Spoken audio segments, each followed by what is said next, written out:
Hello, everyone. Hi, thanks for joining me on tonight's Release the Aircut Q&A stream.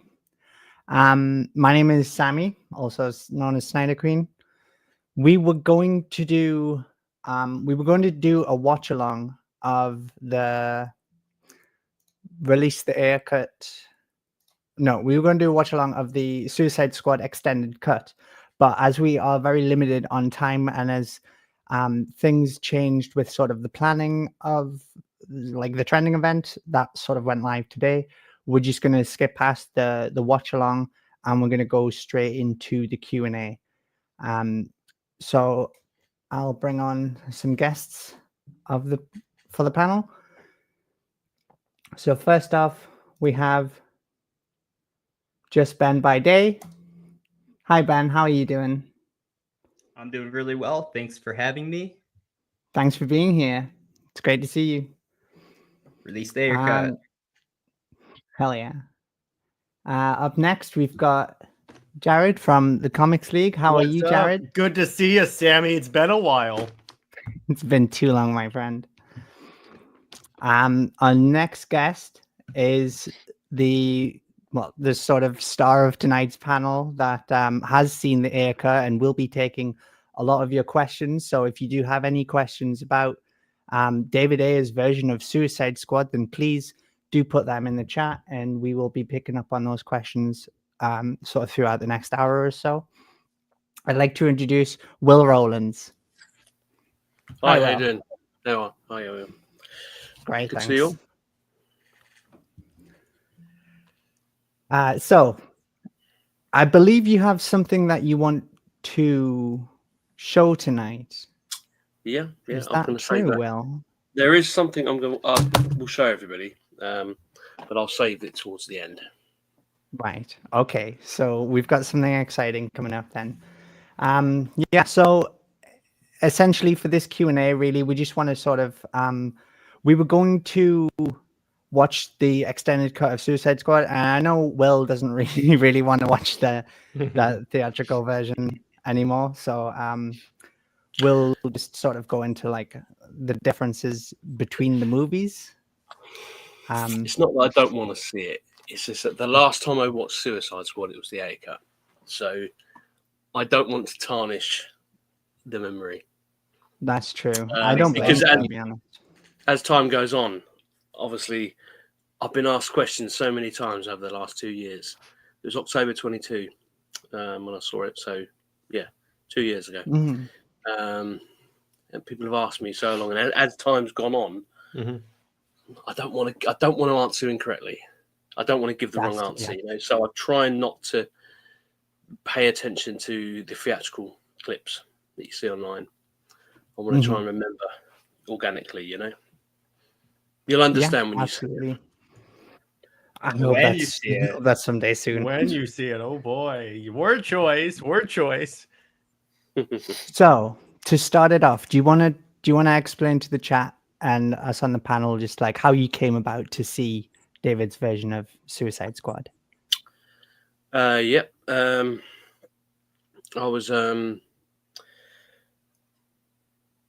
was contacted by one of his reps in relation to the Beekeeper movie. And whilst I was on set, David let me go to his trailer with his laptop and watch the cut. Ooh, you lucky bastard. And then he wanted to know my thoughts. In fact, the filming stopped for an extended break while I sat with him on set in his director's chair, telling him my opinion. And he really wanted someone else's opinion because obviously he'd shown his inner circle, people that were there at the time. And obviously everyone says, oh, that's great. But he wanted somebody who's not seen it, who wasn't in his inner circle, that's going to... And he just wanted an opinion of somebody else to confirm exactly that people aren't just, sucking up to him and kissing his ass, So, yeah, that's how it ended up. That's how I watched it. Yeah. Wow. That's awesome. Yeah, it was surreal. It really was surreal. I have a really dumb question. Do you mind if I intervene with that? Okay, Go ahead. so with me with like gaming and everything, I'm like, okay, people need to have like the 4K TV, the 120 hertz, all that stuff. Dumb question, but like, what was your experience like on the laptop in the trailer? Was it dark or was there like light shining through? Was it like hard to see? Was it like a crisp copy of the movie? Like, tell us about like what that experience was like in that trailer. Well, first of all, it's a trailer better than I get on set. It was like a house. It was a very, very, very well lit trailer, but he had blinds on the windows, so there was no sunlight. And obviously, despite the fact that the Beekeeper's set in America, it's filmed here in England, so the weather wasn't particularly sunny outside. So that we didn't have that interference. It wasn't actually a laptop. I keep saying laptop. It was on his laptop, but we transferred it to a tablet, a big tablet screen. Okay. I think I can't remember. Or was it the other way around? I don't remember exactly. It was either tablet or laptop, and it was moved over. Like but a no, 14, the 17 inch quality, screen? the quality was like this. If you know, it wasn't on like some flickery monitor. You know, it's a digital copy. It's his copy, and it was the majority of the film was the quality you'd expect to see on TV. It wasn't grainy. It wasn't. It was good. It wasn't dark. It wasn't in terms of like visual. You know, the brightness. It was perfect. It was just like watching a. Obviously, you have the watermarks every now and then on the screen. Property of Warner Brothers, you know, and all that kind of stuff. Because obviously, it wasn't a released copy. It's the cut that was made, that was submitted to be released. So It's like a screener. Pardon? Like a screener. Like a screener. I guess so. Yeah. It was ready to. It was viewable. Most of it. Cool. Okay, well, I mean, we'll get into that in just a second. We have another person joining the panel, Chris Valentino. Hi, how are you doing? What's I'm up? doing good. Please don't let me interrupt. I was enjoying the show. Don't worry, it's fine. Okay, so I was watching a bit of the Suicide Squad extended cut this morning, and the one thing that I sort of realized again is like the movie just sort of jumps straight into Belle Reve with all of the inmates. But Will, can you talk about maybe how the movie differs in the opening? Because I know that David says that it's a lot more of sort of a well-structured movie that he took inspiration from Christopher Nolan. Yeah. Well, what you've seen is 100% different to what it is. Really? No biscuit, I hope. No biscuit. The Oh, yeah. biscuit. I don't remember that bit. All I remember is from what I remember seeing it in the cinema, and it was all like, you know, into the thing. It was doof, doof, doof, wasn't it? Quick clips of characters with like a bio. Do you remember? I don't remember. It's been a long time, but it was like on the screen, wasn't it? It was lazy. It was almost like lazy introductions to the character development. But this It was film, like title screens. yeah, with, and like, there's bullets title screens. dropping That's and right. stuff like that. Yeah. There is none of that at all, because you don't need that, because you actually see the acting and the character development happen naturally, like a proper film. I think from again everything I tell, without looking at the thing I'm going to show you later. I try not to look at that either, because I don't want to look at my I don't want to tarnish the memory, because I want to be able to give honest answers when people ask questions. I don't want to guess, you know, or give. The worst thing for me is to say, oh yeah, this happened in it, and my brain mix it with the theatrical version, because obviously some of the scenes are very similar, but like the Snyder Cut, it was hacked to death. Mm-hmm. And everything's would change for completely different meanings. So, but all I will say is that the first 20 minutes of the movie has got more character development in it than the entire theatrical cut. Oh wow! You actually got to know the characters. It's proper introduction to characters, without title cards telling you. I always see that as kind of like a lazy, like almost like times when there's lazy dialogue in movies, and some Marvel films are a bit lazy in that respect. So they tell. Well, I'm being nice because I was in one. Okay. Which one was that? Say again. Which one was that? Doctor Strange 2. Oh, right. Cool. Okay. That's Yeah. cool. But we're not I talking like about Doctor that. Strange too. I liked it. In was a good one. comparison. So what am I getting at? I find that some things can be lazy, but a really good film and a really good script and the way a film's directed and made is that you shouldn't need to be explained what's happening. You should learn what's happening. Does that make sense? Yeah. Like, Yeah. it tells you the Don't tell story. pictures. Yeah, a bit like when Batman v Superman starts. The film starts showing you the story, and you get it. The visuals and sound and dialogue, they mix to one and tell the story, rather than this is Will. He is 44. He's extremely good looking. There wouldn't need to be that there. Sorry, it's just the lighting. It doesn't. It's brilliant. And I remember, I think the opening scene is June in the jungle, and it's a long scene. Mhm. So hype.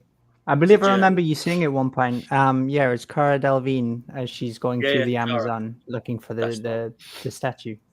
Yeah, because I know they was out there for weeks filming, but in the theatrical you kind of see like about a minute of it, don't you? And then Yes, it's very quick. Yeah, it's totally different. And similar, sort of like talking about being lazy, and sort of making connections where they're not. It's the same with scenes, for example, like when Viola Davis is going into the building and she sees the guy selling the Superman T-shirts and stuff to show you that it's connected. Like there's none of that. That's not in there. No, Amazing. that's extra added in. Yeah, you would think seeing Ben Affleck as Batman would kind of show us it's connected to the previous movie. Oh, there's more. There's more of Ben Affleck as well. Okay. That is so hype. My question is how much more? Double. Wow. Double? I would say. Double. Oh wow. Because I believe the I fight don't scene is remember- longer as well. Oh, the fight scene's much longer. And it's so cut up. very. I would say the way the film opens up and flows, and the story is throughout the film, and the pace of it, it's very Snyderverse.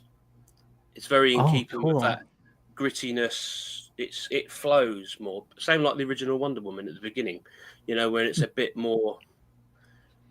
It's the tone. The tone is probably the best way to describe it. It fitted well with what we was expecting based on the first two films of the universe at the time. But no, I remember thinking 20 minutes or so in, when you kind of got to see all the characters, thinking in my brain, God, how long's this been? Like it felt like I've been watching it for a long time, but it also went really fast. And I thought, God, I know a lot about these people. And oh my God, it's only been 20 odd minutes. Wow. Like there's so much story in that 20 minutes or so. Again, for everyone watching, if I say 20 minutes, I don't mean it was 20 minutes. It could have been 25, could have been 21. I don't remember. And I only got to saw it once because I only had like a couple of hours to sit and watch it before going back in the building to speak to David and be on the set.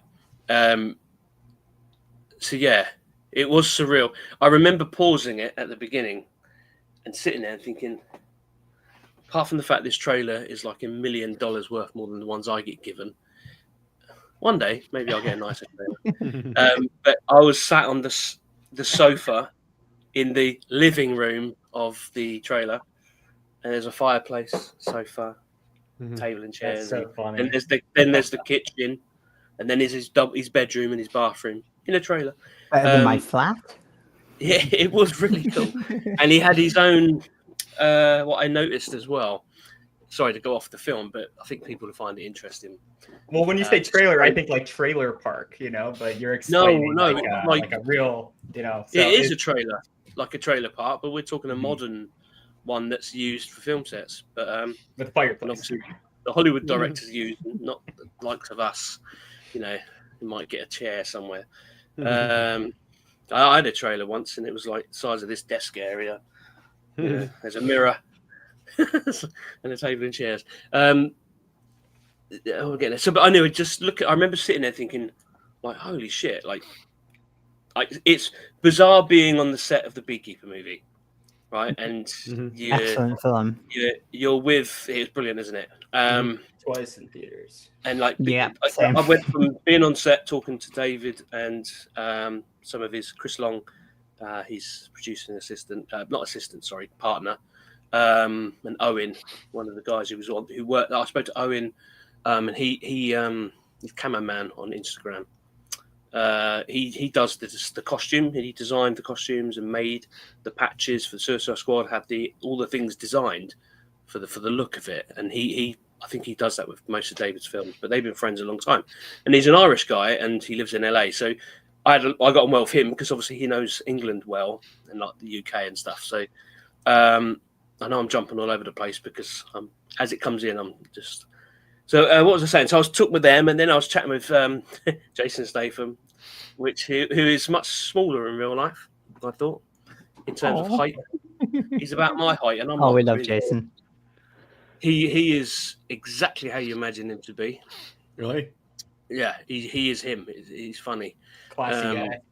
So then I'm in the trailer, and I'm sitting there thinking, am I like the luckiest person in the world? Because, Yes, you are. To answer that question, well, yes, yeah. indeed you are. Like, it's surreal. Like, I've been on all these different film sets, but to be there and work on film sets and that, it's amazing. And I always feel lucky, and I always think, this is probably the last one I ever get, because you never know, do you? It's just like everything in life. Today could be your last day, couldn't it? So that if you're doing a job that you like, you're like, holy shit. And I'd take it in. I'm like a, I lap it up while I'm there, because I think if it is the last time, I need to register these experiences and keep them as memories, rather than, Tom Cruise like, another film set. Do you know what I mean? But I think it's just incredible. I've always loved the making of, So I'm sitting there and I think I'm so lucky, and I'm looking around this trailer, but David had decorated his trailer like a home. Like, I could see his own personal touch. He had a big, like a big banner sheet over where the fireplace and TV. He had the TV covered, I noticed, and it was one of his Suicide Squad type skull designs. And I noticed he had like a whiteboard in the kitchen with like the actors and scenes for like the Beekeeper and different bits around. And I remember thinking, like, even in his resting room when he's on set, he's got no distractions. The windows are covered with his own personal like designs and mental kind of like images for like the Beekeeper and things, but also a bit of touch of home, because there was some kind of like almost graffiti art from LA that I recognised, and I thought, and the TV was covered, and that really got me, that the TV was covered, because he's not going to sit and watch TV. He's focused, and I remember thinking, shit, like this is bizarre. I'm sitting on his sofa. There's a little fly in my room, just a fruit fly thing. So anyway, so I'm sat there. There's the iPad and iPad screen or laptop. I can't remember what it was now, because we have two. Anyway, and I remember just pausing it, thinking, "Wow, like I really need to take this in, because when this is finished, I've got to go back, and I probably won't get a second chance." So yeah, the first 20 minutes or so, I was like, wow. And I was like, shit, there's so much going on. And then I was like, but then before I could let myself sit and think about what I'd seen so far, I was thinking, well, I've got to press play. I want to know what happens next, And it went off on that. So there's no songs. There's no like the soundtrack with all the different individual commercially pop artists, bands and rappers and type music, normal music, music you'd hear on the radio. There was none of that. It was just there was a soundtrack, like I can't remember who it said at the end who did it, but it was like a proper film. It didn't feel like a superhero film, so to speak. It was the introduction of characters who you just happen to know are from comics. So it wasn't like colourful and flashy colours everywhere. It was building the momentum. It was deep. It was getting somewhere. It had a point. There wasn't a scene wasted where you thought, "God, get on with it." Like everything you were seeing was relevant to that person's journey in the film. So yeah, and like the sort of like the title scene and everything, that was more like sort of akin to the original Comic-Con trailer, where everything was a lot darker. It didn't have that sort of like neon lighty effect to it. I don't know if it's at the beginning or the end. You had like the Warner logos and the production companies kind of in it, but not fully, because it wasn't the finished. It wasn't one that was ready for public viewing, So it had the Warner Brothers, it had the watermarks, and it had that and such.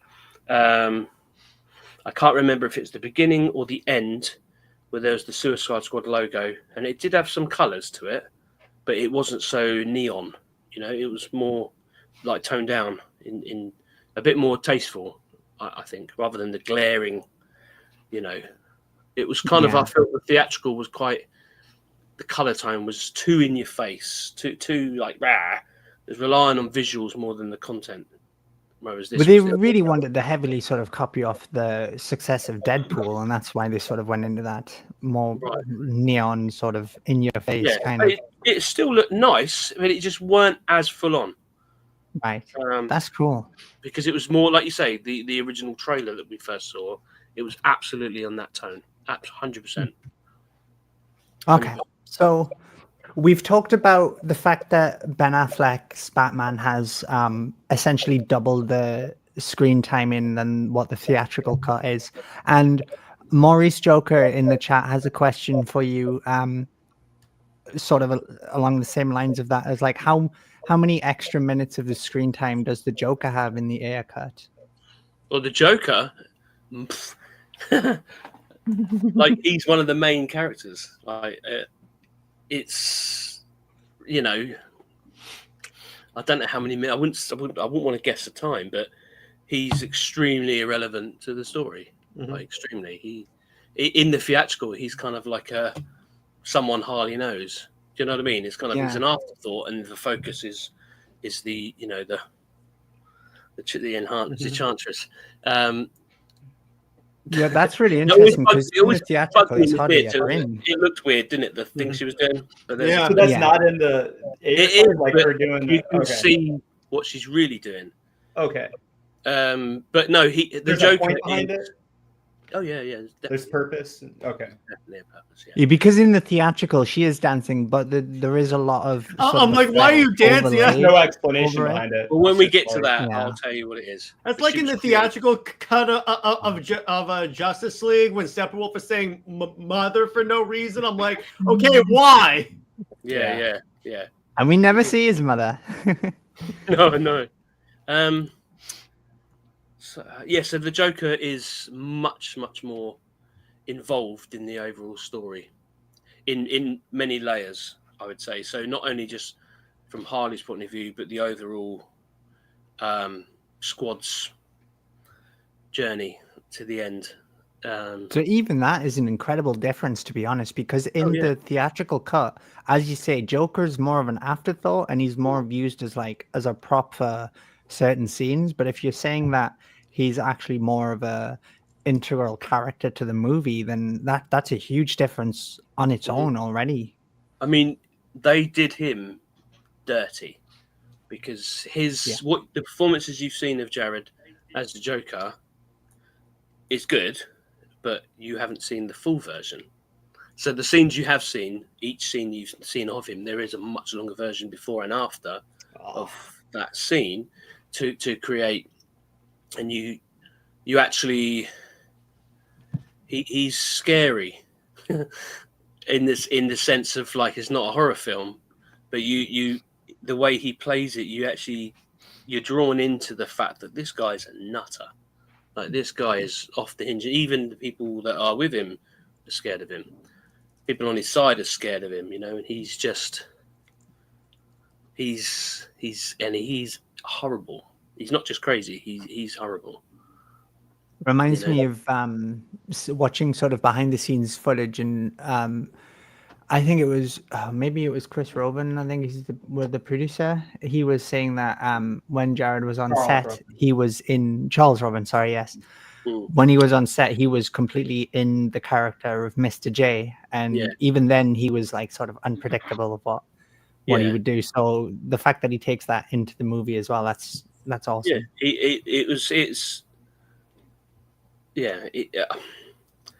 See, I don't want to say too much. This is the frustrating thing, because one day I believe you all will see it, and then you'll see it, and there's nothing worse than seeing something and going, "Oh, I knew that was coming." You know, his character, just as the Joker from someone who's not in the, so like you're just an NPC in the film. He's the Joker, and but to Harley, he's something more, and to the Enchantress, he's something, and to the rest, some of the members of the squad, they know of him, and they know of him, so they're weary of him. You know, he's got a reputation, but cool. It's so much better. It's so much more. So I think, you know, it's. I feel like from an actor's point of view, it's unfair because he done so much work and then it was cut. You know, and at his level, and he's an Oscar winner. Do you know what I mean? He deserved to have more shown when they all did, to be fair. But it was very good, and I think when you compare Heath Ledger and obviously Joaquin Phoenix, it's really unfair at the moment for the general public to only know that small bit that you saw. So he's until it's all seen, people can't really judge him fair, I don't think. Yeah, well, again, it reminds me of an interview that Jared Leto did where they asked him what was cut from the movie, and Jared said what wasn't cut. Yeah, see, Ben, you know. It should have said me. Yeah. No, but then he was like, "No, I'm serious. Like, what wasn't cut from the movie?" No, he wasn't even joking. It's and even some of the scenes you saw, well, pretty much every scene in the film you saw actually has a different meaning to it, because you can cut and edit something to such a way it's a different story. Yeah, like we saw in Justice League and Snyder Cut. You know. Yeah. So I saw David retweet some boy earlier. I say boy because in his bio it says he's 16, and it's not probably the boy's fault. He's 16, he's immature probably, and you know how old was he in 2016? So he kind of like, if your film was good enough, it would have been out, and it's like, yeah. Do you realize what happened? Do you even know what happened? You clearly haven't met WB. Yeah. Have you in any film? I mean, like, there's so many things I've done in my own career that I watch it in the cinema and go, huh? That's not how I was described to imagine the room I was in. Do you know what I mean? That's different. Or the way it's cut to that dialogue feels like it was different at the time. And that's just because they edit it a certain way and the director chooses. Whereas in this case, he didn't edit it, apart from the Ayer cut. So yeah, it was edited by that trailer park company that did the trailers. And David didn't know about that. Is that correct? He didn't know about it. It was a secret second edit that happened in post. When I came back, turned in his cut. Exactly. When I went back up to see him, he was reviewing some footage that they'd just done for some background stuff. And I walked up to him and he went, "What did you think? What did you think?" And I was like, "It's superior." And he was like, "Yes." Like, he goes, "Oh, thank you so much." And then it was like, and then then other people came around and were like, who have seen it, like in his team, and they were like, "Don't know. Oh, do you think?" I said, "No, it's like, what? And I remember saying, "Why wasn't that in the cinema?" And they said, well, he said, "Well, that's what I submitted to be released. That's when he finished his cut. This is it. Can we polish this and ship it off?" And he was completely unaware that, and his actual words to me were, they did a secret second edit.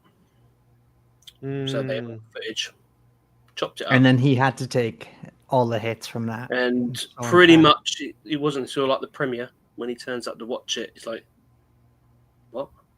That must have been such a horrible feeling. He said it's one of the most, I can't remember the exact word now, but pretty much it was one of the most devastating moments of his life. That he had to sit there and smile and go, yeah, that's my film. And it wasn't his film because that's not what he gave in. You know, it's like giving your homework in at college and teacher marks it and get back and go, oh, I didn't write this. You know, I didn't do that. And just got your name on it. But he's such a professional, and he's got such discipline. Obviously, he's got his military background, so I think that's where he gets that. And obviously, his life that he's led, that he's got to. He's such a calm, peaceful man. He's like, he's so. What's the word I'm looking for? Like, he doesn't want confrontation. That kind of person, happy to just go. And whereas some people are like, you would go, what'd you do that to me for? Fuck you. You know, who do you think you're doing? Whereas he was like, oh, damn it. You know, and I think it hurt him deep inside. And as we get on with these questions, it will naturally come to something when we sat down together and we was chatting about how it made him feel. And it really affected him. I felt so sorry for him, from a parent's point of view as well. There's something he told me, and it's like he's had to live to the criticism that he got. He had to smile and go, yeah, well, you know, that was it, and take it on the chin as if it really was because his name was on it. But it bothered him inside, and I remember him saying that it went on for so long that he started to doubt himself and go, maybe I did do it wrong. That he knew that that's not the film he made to be released. You know, it must have messed with his head a bit. You know, he started to doubt his own belief that, hang on, did the thing I give in, was it that bad that they had to change it? You know, and I think that's why he was so relieved to hear somebody else who wasn't there, who's paid to work with him, you know, to be there, and someone who's actually kind of come in from the outside, different country, to actually go, no, that's like, and it corresponded with other things. People, you know, if your friends tell you something's great and then a stranger comes along and goes, I gotta be honest, that was shit, you're going to think your friends were just trying to make you feel good. My reaction to him kind of validated that his close friends that he works with on it were telling him, and he was like, oh, no, it can't be because it got such criticism. You know, he started to believe that it was his fault, I think, or he kind of had some part in it, but he really didn't. He did his job, and they fucked him over. And they never screened his cut either. No, so no, he didn't even no know. one's seen it.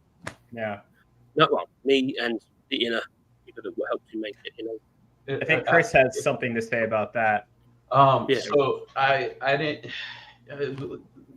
Will would understand, you know, when I say, I don't want to say any names, but like, because there's people that have jobs and then there's people who are connected to other people. But I found out, I'll say within like the last 3 months, that internally at Warner Brothers, and you guys can find out who this person is. This is why I don't even want to say what department they worked in.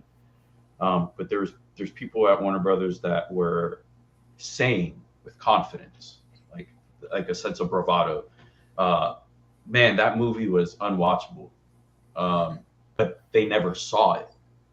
And so they were working with the studio, building up to the studio squad. And so because the studio squad is a success, two things. I know, and I have one particular person in mind, but I know this person is no longer with the studio because he used the success, because I say it could have been better with David's version, the success of the studio squad to propel his career. He got a better job with better pay. And he said that it was unwatchable, but only later to find out that this person never saw it at all. And so now it's in this person's best interest for people not to see this cut of the film, because what that does is the public and other people within the industry and his profession, his colleagues, know that this person will just say anything, and that would negatively impact their career if people saw David's vision. Well, yeah, and you saw what happened when they put out the Snyder Cut. How everyone's like, "What did you do to this guy's movie?" Yeah, I mean the What Chris is difference between the saying- Snyder Cut and Justice League is just 9 day. What Chris just said there is true, because it's the same principle as Snyder Cut, isn't it? It's probably the same circle of people. And most likely is, yeah. But you're right. The guy who probably saw a screening and said it's unwatchable, well, that's the exact same phrase as you got from Zack's version of Justice League, wasn't it? The unwatchable. Yes. It's almost like the politician's word, isn't it? And you know what's funny is that with the Snyder Cut, they said that it was unwatchable. But then later, when they finally did watch the Snyder Cut, I don't know if it was an interview. I don't know if it was a podcast. I don't know if it was an article. But I know that there was a slip up somewhere, because they had basically, with context, you were able to gather that was their first time viewing it. Yeah. And the statement that came out back then was unwatchable. Yeah. I mean, it could be that the unwatchable version they saw was the one that was released. You know, and they saw it, a version, and went, "Oh, that," and they were told this is an early version of what David's given us, and they're like, "Well, this is shit." And then when it was finally released, they went, "Well, yeah, that looks just like the version I saw. It's rubbish." When the reality is, they didn't see the proper cut. You know, same as the Snyder Cut. So, yeah. But a lot of those people, I think, they have a career on staying in with the studios to get access. I've said it a million times. Yeah. Question on that: do we think those people still have the same power now that they did before to not get this movie released? Burnt their bridges, I think.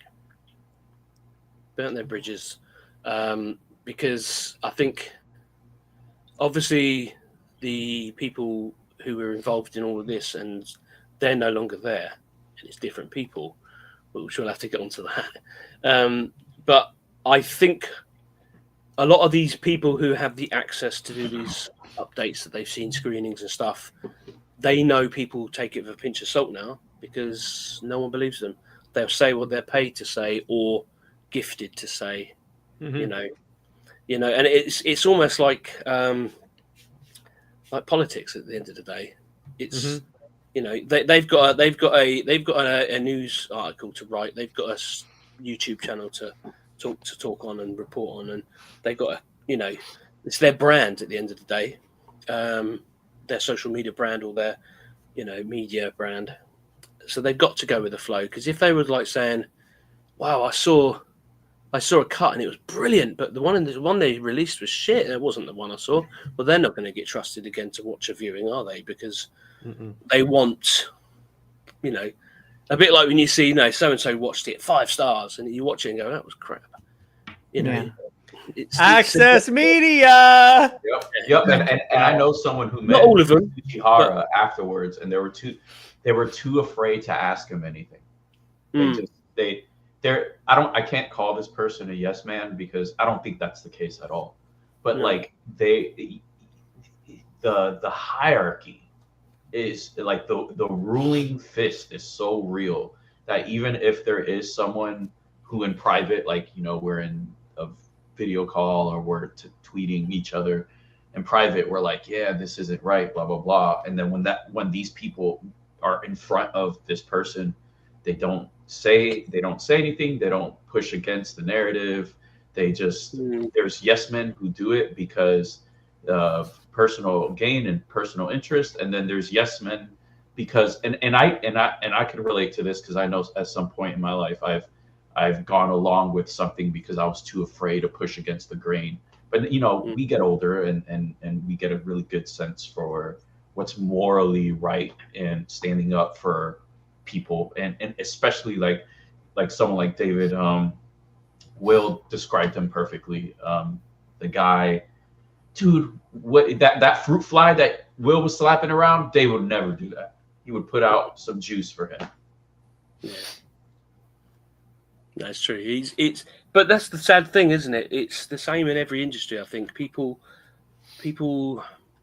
often use things for their own advantage, rather than have the integrity to actually be, have the morals to go, well, I think that's wrong, or whether it affects them or not. I don't think I think if something's wrong, you should say it. So, or at least give constructive feedback. Very least not lie. If you feel like you can't say that was shit, I would go, yeah, it was all right, it wasn't for me. There's a better way of doing it. But you see, there's a vested interest in people to say, like they did with the Snyder Cut, well, why would we have it now? It was rubbish. No one wants it. Blah, blah, blah, blah, blah. Because when, like Justice League, when it finally was released properly, people going, what the hell? Why wasn't that? Wow. Even some people, and fairness to a lot of people, that did come out and say, shit, that was really good. And they were like haters prior to that. I think it's a double slap in the face if they release the Ayer cut, because it's going to be another example of the studio got it wrong, and that lots of people made outrageous claims to keep their access. And it just makes those people less reliable in future, so they're going to have less impact on people. But yeah, you just can't. I try not to swear too much. One of my new things, trying not to swear too much. From London, it kind of comes with every other word. So I think, So I move on because I can't get my word out without swearing. Real quick, just to jump off that, on the other side of that coin, while it's bad for Warner Bros. If they release it, obviously, it is good for the brand. It's good for DC if it's a better movie. And, I think with James Gunn and everything going on with DC Studios right now, I feel like there's more of an incentive there for them to want to release it because it is a separate division from Warner Bros. No, you don't think so? There's a financial incentive, but in terms of personal gain, there's no incentive because they don't want what Will was saying, which was to be that studio that got it wrong twice. Yep.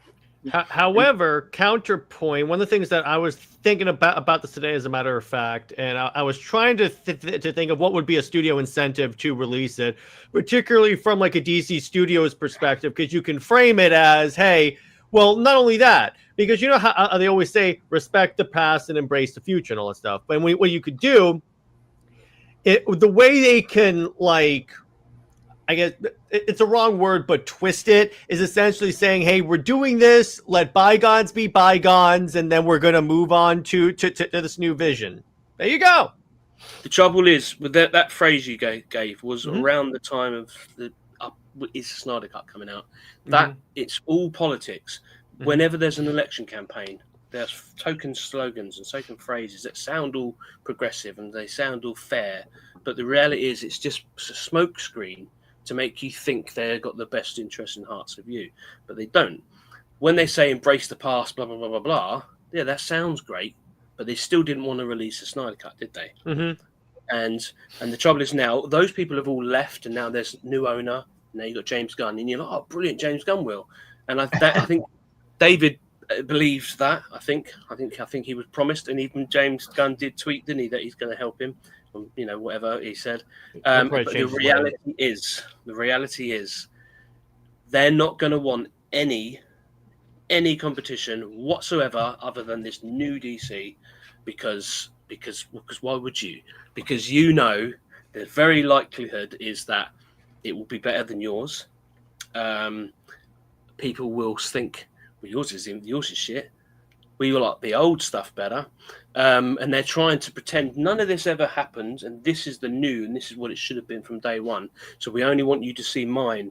And I think you look at the Lois and Clark series, that's come to an end now, isn't it? Everything's dum shut down. And I think the only way it will speed up the Ayer cut actually getting a release, and it will. I believe it will come out, because the success of Snyder Cut made so much money, because at the end of the day, the shareholders are the ones with the power, aren't they? When they're going to want their money. And if they go, well, hang on, this DC stuff is not what they said it was going to be. We ain't got Marvel money. We want to recoup some money. And, there's all the business politics that comes into it. So financially, I mean, the Ayer cut is pretty done. Like, you could release it now. It's I unlike Zack's 70 million plus to finish it and tidy up and stuff, it would be far less because it's a much shorter film as well. I think it's 2 hours 24. I know that Ben does have a question about that, but I just wanted to ask on the back of what you were saying, Will. Do you think that there's some truth in the whole some scores on the board for Gunn? Do you think there's any sort of truth in that? In what way do you mean? In the sense that James Gunn said that once he wants to get scores on the board before he would sort of look at releasing. I think I think James Gunn is assuming that it's going to be Marvel success or Guardians of the Galaxy success, which is odd because his Suicide Squad was that was not successful at all. But that's you know what I mean. That's bizarre, isn't it? But anyway, I don't want to be bitchy because it's he's done well in his other films, but I don't think when it comes to DC, I think he's thinking he can turn it around and make DC the Marvel tone and his way, rather than DC and Marvel are separate, and they have got a different tone whether you like it or not. They're supposed to. Yeah, supposed to. But I think, and looking at the set pictures of the Superman film, I personally think, I know if it looks better when it's in post-production and that, but you always got to boil down to that man Henry Cavill up there in your picture, Ben. Even in principal production BTS shots, it looked finished, didn't it? Yeah. Whereas the suit looked great. It did. The new one looks like it doesn't fit him. It's been made by me. It looks like you've got boots from a charity shop or curtain as a cape. It's. And I'm being a bit bitchy on it, but it really does. I showed my dad, because he loved the Henry Cavill version of Superman, and I remember the first time I watched Man of Steel, I got my dad round to watch this because he always loved the Christopher Reeve. Growing up, I think when my dad was young, it was George Reeve was out. So he watched it, and as Man of Steel finished, he went, "Wow, he is Superman. No one else. He." It was just for him. That was like that's his whole life waited to see that kind of level. And I showed him recently the pictures of the sets. I went, look at that, and he went, "What the fuck is that? Really? That's going to be a movie? Are you sure that's not TV?" I went, "No, that's not TV. That's TV's better than that. Like it really is." And even the Lois and Clark, the suit is very much in Man of Steel, isn't it? Yeah. To be fair to them. So that alone, and people go, you can't do the costumes, but to me, they've gone. The quality looks less, and I don't think no matter how much CGI you're going to put in it, if you're relying on CGI to make it better, what's the story going to be like, or what's the tone? What's everything about it? Do you know what I mean? Is it all going to be the Flash? Like the Flash. Is it all going to be like the theatrical Suicide Squad, where you're kind of just told this is it, so you don't have to actually feel part of the story, I think that might be because he has way too many people in that movie too. Oh my gosh! Yes. Remember when they were criticizing Snyder about putting in all these characters without setting them up? Where was that? The hypocrisy is insane. It's like an election campaign, isn't it? I think people moan about, they complain about the last person. It's all hypocritical. But the point I'm making is that I think let them burn their bridge, because if James Gunn's the only thing coming out is his stuff and it burns in flames, they're going to have to go, David, we're going to release your film, because they're going to need to recoup or get some good faith back to everybody. But I think I think it will when it doesn't hit the numbers, it's going to cause changes again. But Will, do you like? Oh man, like how wouldn't Superman have to get almost $2 billion to be? Well, according to the math from a few years ago, it would have to be, wouldn't it? Yeah, they'll twist it anyway. They can. Box office, was it Batman vs Superman? Oh, it only made just under 900 million. What? The way I kind of see it. Man of Steel paid for its whole budget before a single day. Yeah, I know. Yeah. The way I see it, in order for it would be really hilarious if this movie makes less than Man of Steel. Mm. That would be I don't- hilarious. I think it makes more, but because there's people that go, well, one number's bigger than the other number, and that means one thing is better than the other. Those are the people we're going to hear more from, because those are the voices that the media wants to prop up, Mhm. because it champions James Superman. When you look at it from all financial aspects, it will be considered and I'm doing this because Man of Steel wasn't a failure, but it will be considered a larger failure if you hold it to the same financial conditions, I guess I should say. I don't think no also way it makes $2 billion. there's too much emphasis on box office as well, because Yep. there are so many films in history which are considered the greatest films of all time, and you look at their box office, they're not necessarily profitable at the box office, like in extreme, but over history, DVD sales, licensing to be shown on TV in different countries, their films always seem to eventually make their money back, and that's why they think they risk and they lose money. They go, oh, well, we'll make it up again later on, like the DVD sales on BVS, wasn't it? Isn't that still one of the best ever selling Blu-rays in history? Yep. Exactly. Yeah, I believe 85% of the total revenue from BVS is through the Blu-ray sales. My nephew was, I think, 2 years old at the time, and my brother, I was doing something, and he's like, "Hey, do you have that movie, the Blu-ray for Batman v Superman?" It's so that we could put it on for him before he goes to bed. I'm like, it's rated R. Did you know? Yeah, I'm like, I was about to say, is that the movie you want to show a little kid? Yeah, and he was like, no. He's like, he'll be all right. He'll be all right. So does he have like a PTSD fear, and he looks in the shadow in the corner He's of his like, room? why is Batman so angry? Why is he branding people? Hey, you know what? You know what though? When he grows up, his Batman is gonna be Ben Affleck's Batman. What an Once you go Ben, you can't go back. But So I don't sort of think speaking on that R-rated sort of rating, I know that to bring the conversation sort of back to Suicide Squad, the theatrical is a 15. Is the David Ayer's version of the Suicide Squad, is that more violent? Is that more of like closer to an R-rated movie, would you say?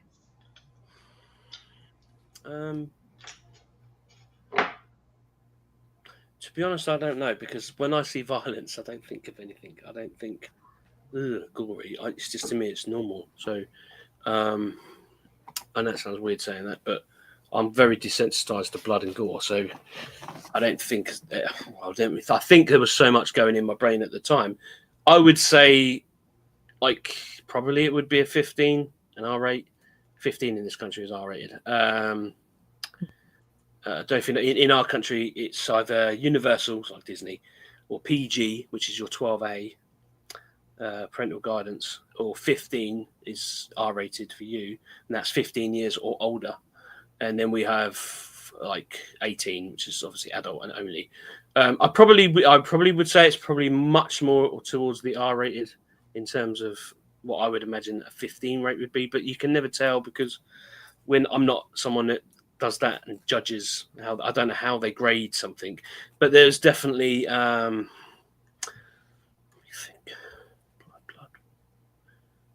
Yeah, I'd say yeah, actually. Cool. I mean, Yeah, the edited because- tone has to play such a role in that too. Yeah, I mean, the language, it has to be 15 because, or an R-rate, because it wasn't all colourful and cheery. And psychologically, the abuse in the dialogue was a bit like, it probably wouldn't be nice for little girls to see, in the sense of like, if they understood the dialogue. So I'm trying to really quickly think about some violence in the scenes, but yeah, I would say it might have been an R-rate. I don't know if they would have made any. The Joker when He slaps. and he's just like beaten into the fucking dirt. You can hear Oh the back yeah, hit. well, yeah. Oh, sorry, God, yeah. Yes, Yes, you're right. The baseball bat scene that would have done it on its own. But Joker literally slaps and Harley being tortured scenes. Yeah, but that's not in that's not in the Ayer cut, the backslap. Right. Or Hang on, which bit? I thought you said baseball bat. No. Ben's saying when he backhands Harley, but that's not in the Ayer cut. What scene? I can't remember. Which scene does he backslap her in? So there's a scene in the extended cut of Suicide Squad where they're driving on the highway and they get out and Harley points the gun at Joker and he like snatches it out of her hand. But we saw the behind the scenes footage of them filming it and he actually like slapped her. See, I don't remember that being in the Ayer. Okay, interesting. You guys know what I'm talking about, right? Yeah, I know that scene. I know what you're talking about. I remember those behind the scenes shots. Mm-hmm. And even sort of like just thinking about like the dialogue differences where like in the Ayer cut where Joker says like the shit that I do for you, and then in the theatrical it's like we've got some grape soda and ice. Like what the fuck? And a bearskin rug, and I'm like, well, what the? You know it's bad when people are cosplaying Harley and calling Joker and Harley Quinn couples goals. I'm like, you don't know this relationship. Works for the Hot Topic crowd. The actual cut makes you think that she wanted to be with him from the start. Mm-hmm. She never did, and even when she was with him, she didn't want to be with him. Yeah, and She it's had to be. reminds me of something that David said in again in a sort of another, I think it was an interview or something. It was behind the scenes clip where it's like Harley is more of just like sort of a sidekick, and she, whether that is to with like Joker or to with other members of the Suicide Squad, that she always sort of plays that sidekick role. So I think the next question I'm going to sort of take from chat is like, I wouldn't say she was a sidekick. She was more of a trophy to him. Right. Yeah. The end of the movie, though, when he breaks her out of the prison, we've seen the comparison shots, and the black and white one looks very scary, and it looks like she doesn't like that Joker is there. Well, if you remember in the theatrical cut, she's like, "Yay, you saved me." Nope. The opposite. Wow. She is terrified. Oh my god. Is that shot for the black and white shot where his mouth is like open like that? Where he's like screaming in her face. Okay, is that shot like actually in the Ayer cut? That's earlier. Really? Because he had the police gear. When his face is all burnt and that. No, not that. He's talking about in the cell when he has the concrete grinder and he has the SWAT get up. He's got this creepy expression with his mouth like open all the way, and it's like, very surreal looking, and it looks like he's sort of screaming at her face. Yes. Yeah. Oh yeah. Because there's the last line in the film. I think it's from him, and it's that bit, and it's okay. Can I say it? Without ruining it, because it finishes. You're like. Oh, no. Yeah, you're right. Yeah, you're right. Don't say it. He's in trouble. Okay. That's all we need to know. Yeah, he's right. Don't ask him to tell you the ending. Yeah. I don't want to know. She is far from happy to be rescued. She didn't need rescue, and she was happy where she was. Right.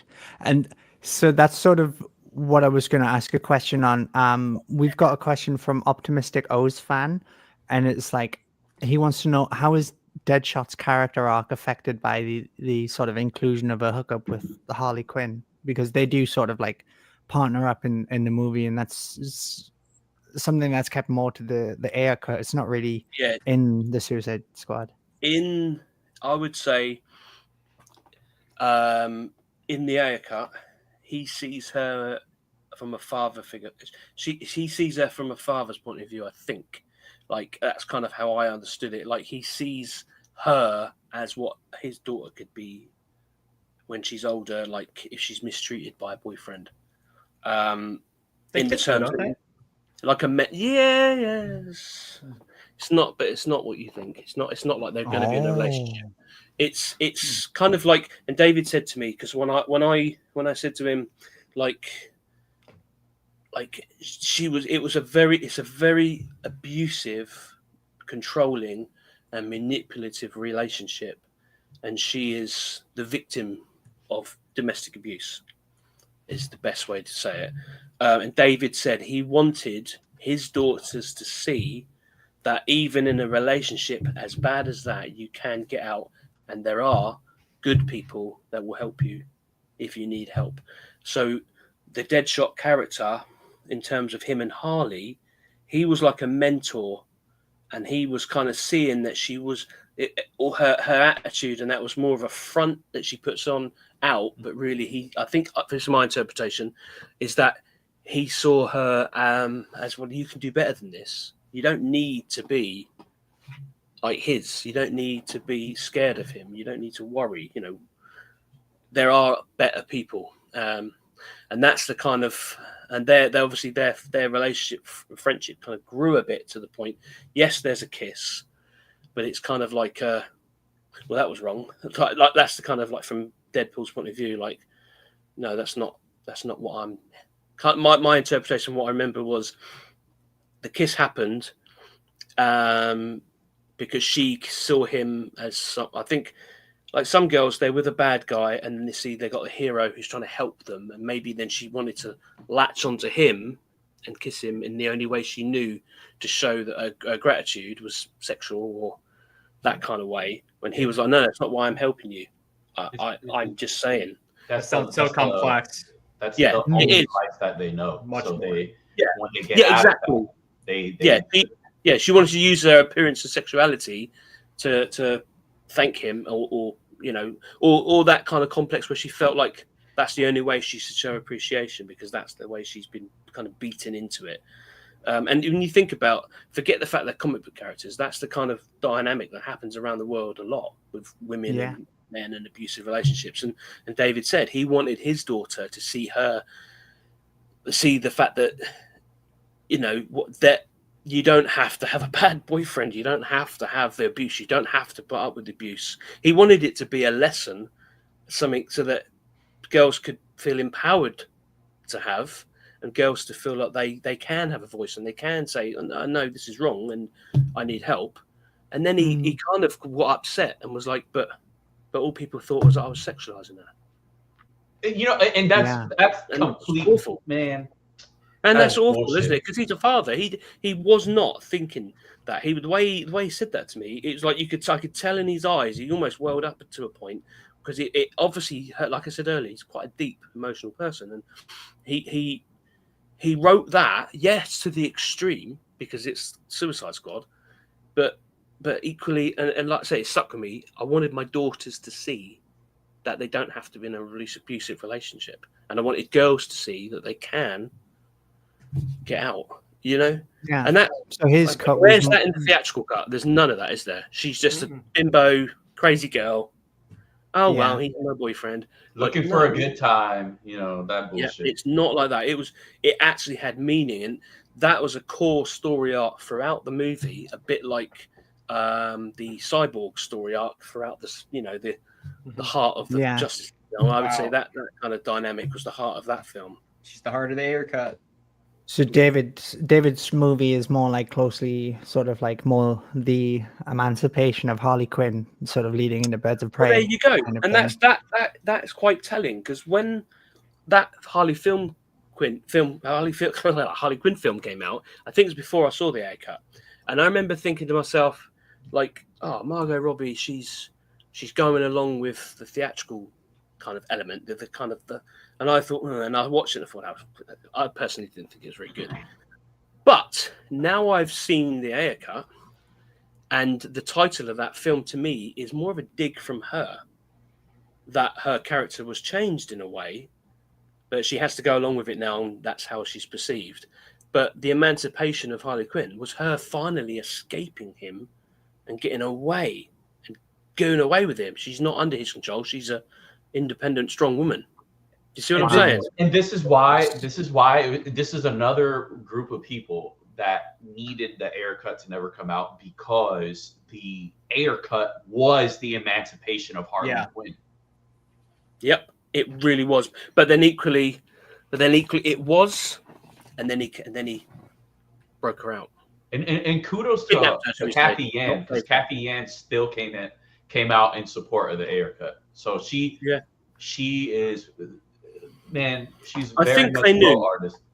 I think they knew. I think they can't all come out and say it because it's obviously their careers, and they, you know, they've already got themselves in that situation, and now they've got themselves a franchise and a brand. Like, before Barbie, Margot Robbie was Harley Quinn, so she had to. That's fair enough. It's her career. It's a big, you know, it's one of her tentpole characters that she's going to play in her life.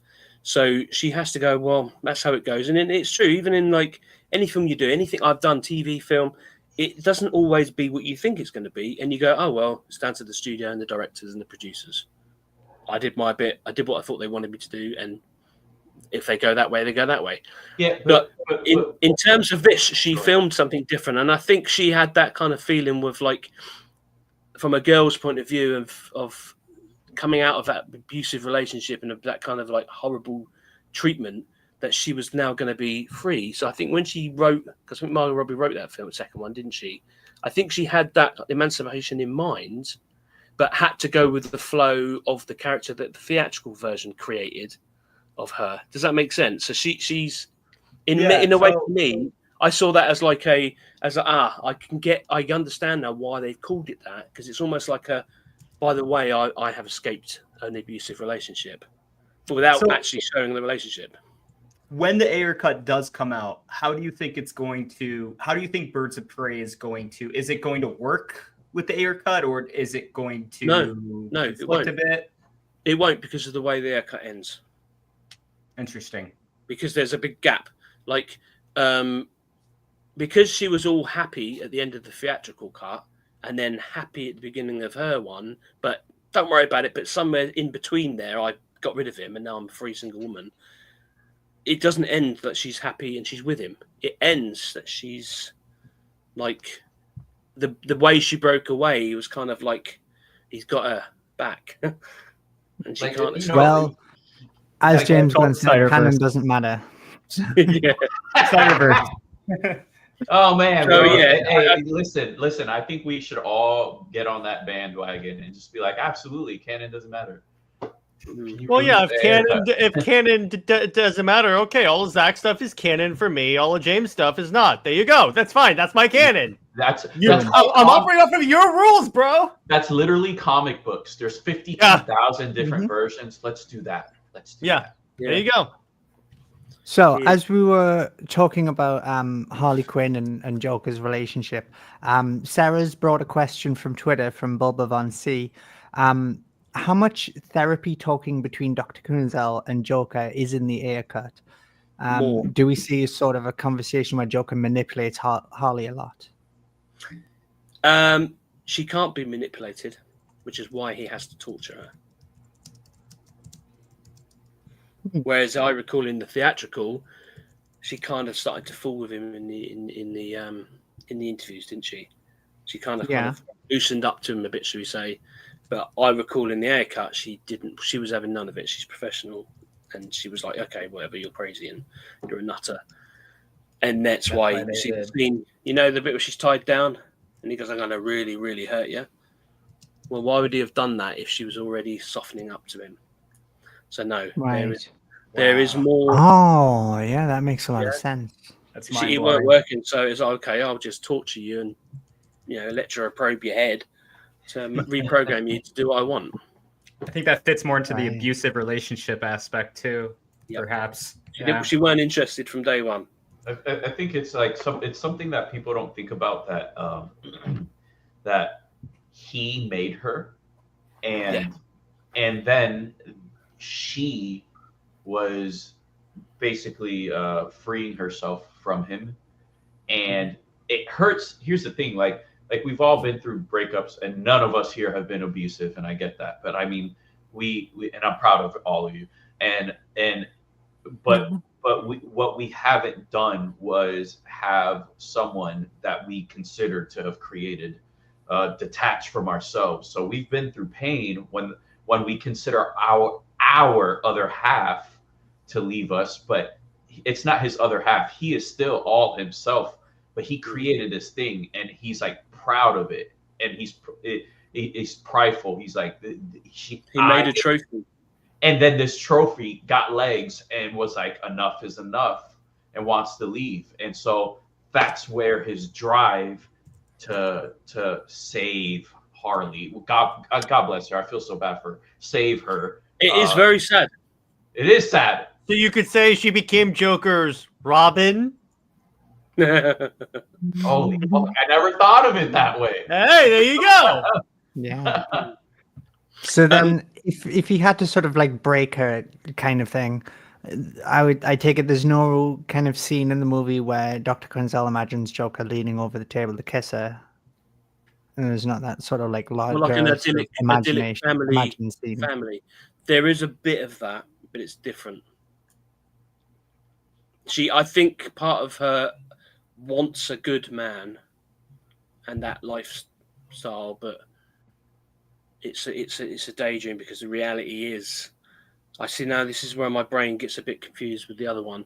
I'm pretty sure that when I saw, have you seen a scene where Jared is a businessman, smart? Yeah, it's at the end of the movie when the Enchantress is sort of giving them visions, and Harley's like the mother, and Jared's there like is making something breakfast about for them. it's in a different position in her.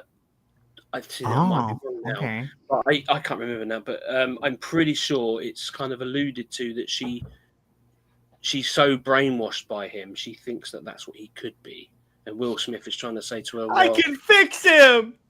Yeah. No, he's not. He's I don't think that she wants to fix him. I just think it's that she wants to believes that believe. yeah. It's that she's so brainwashed. He can't do. No, he's not bad to me. He doesn't treat me bad. Yes, he does. And then she starts to learn. Oh shit! Yeah, he really does, and I really can leave, and I really should leave, and I should maybe trust these people that are trying to, especially Deadshot. I wonder if Zach saw the Ayer cut, and I only say that because this guy Jared, whom I've only met now, but he says, you could say that Harley Quinn is Joker's Robin, but is that why Batman in Zack Snyder's Justice League says to Joker, when Harley was dying in my arms? Well, isn't there a scene in the Ayer cut where when Batman takes Harley, he goes, he took something from me, so I'm going to take something from him. Yeah, it's a good parallel. Didn't even think about it like that. Right, so another thing, that's the car chase scene, yeah? The purple Lamborghini. Yeah. That's a much larger scene. Has a bit more before it.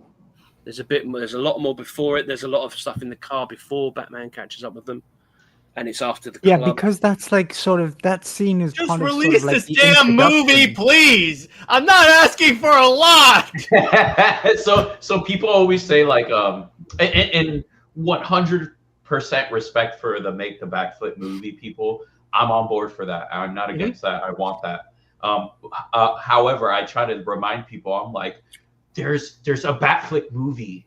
There's Ben Affleck as Batman right now that costs $0 to make. The guy is in that movie. Everything you want. In his prime too. Immediately, so sort of following speaking BBS. on that, sort of speaking on that, is there any sort of like, do we see anything from sort of like the Joker killing Robin sort of thing? You don't see that, but so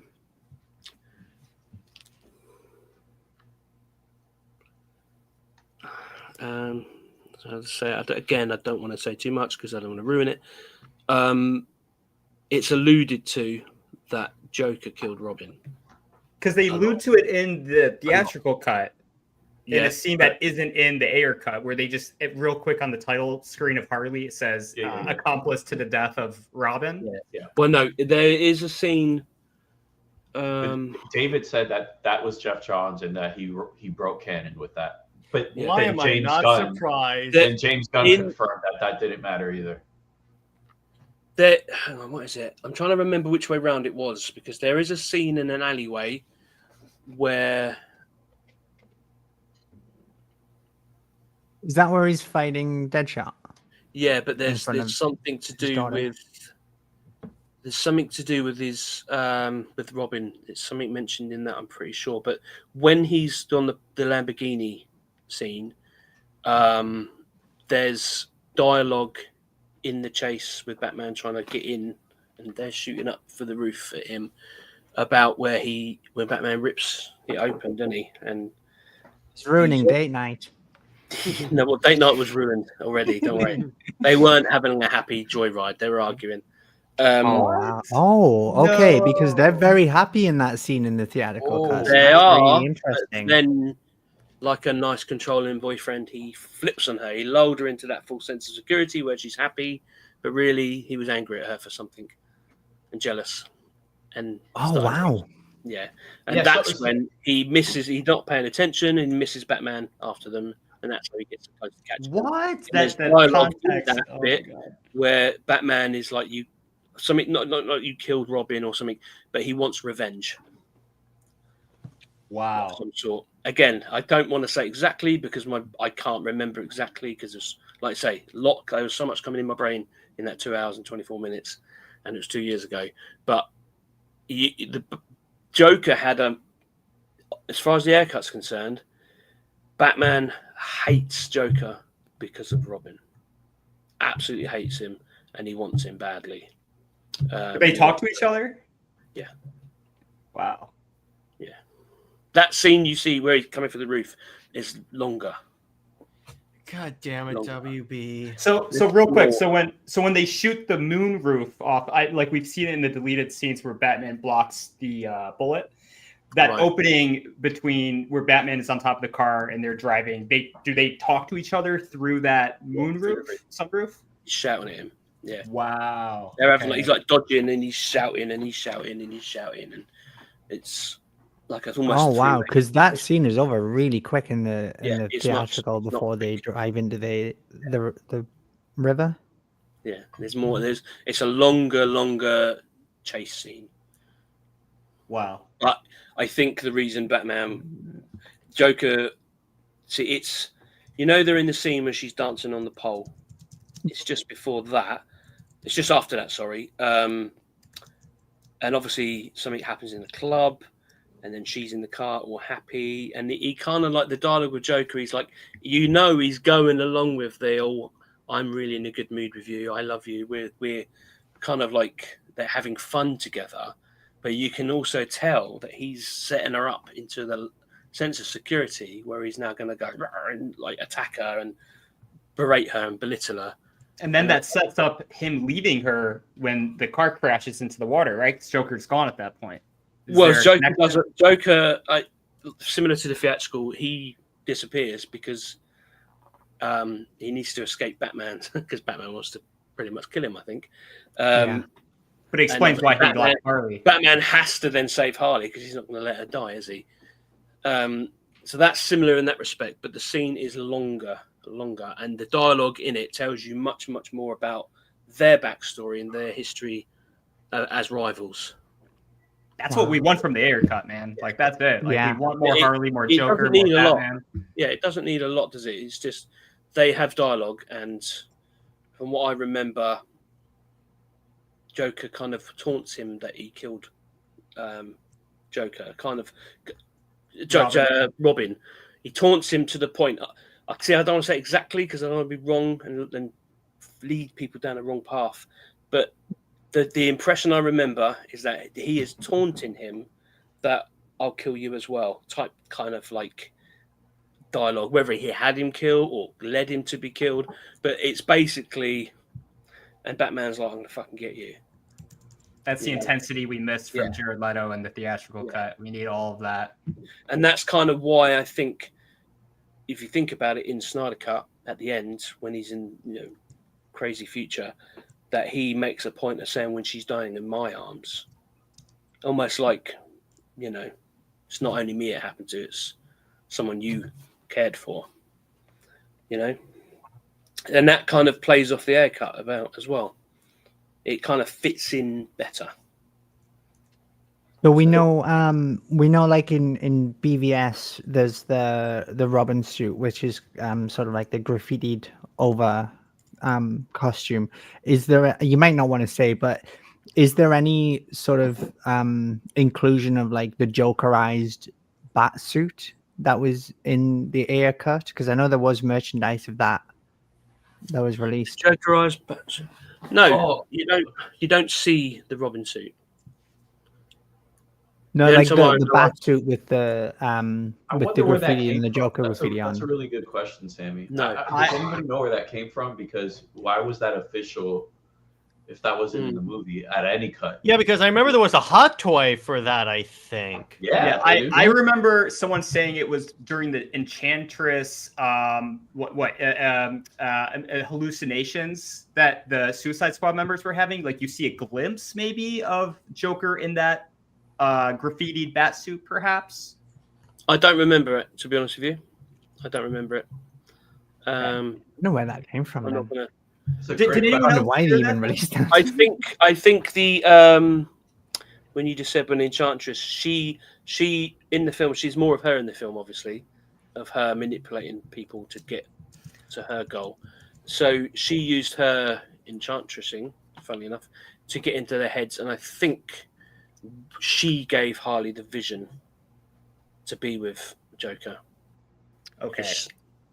Because have David shown an image with the Joker and Enchantress together? Okay. I haven't really. I don't know. I don't know if you see if I've seen it online, and you know or not. But go on, Chris. I have something. I'm scared to say too much, ruin it. So I mean, you could say, right, like Enchantress gives Harley that vision because a Harley that is more docile is less threatening than a Harley who is becoming free. Possibly, but more in the lines of Joker had made a deal with her. Okay. If he can get Harley back, then he'll help her. Okay, that makes That's as sense. close as I think I should probably say. Oh So no, I what's think that? Enchantress was putting that in her brain that he's a good guy. You love him. He's going to be the father of your children. That makes That makes so much more sense. My God, Does that make more sense? that dream makes more sense. Like, oh, okay. Oh my God, bro. Rather than a fantasy, I'm pretty sure you reminded me when you said about Enchantress putting things in people's head, because I said earlier that it was in a different position in the film, but that's kind of the vision. She was given the vision as opposed to imagining it in the vision. Oh wow! On that's that crazy. note, I have to run because I have another show. Will, always a pleasure, and Sammy, always a pleasure. I will see you guys later. Thank you so much for stopping Love your by, Jared. background.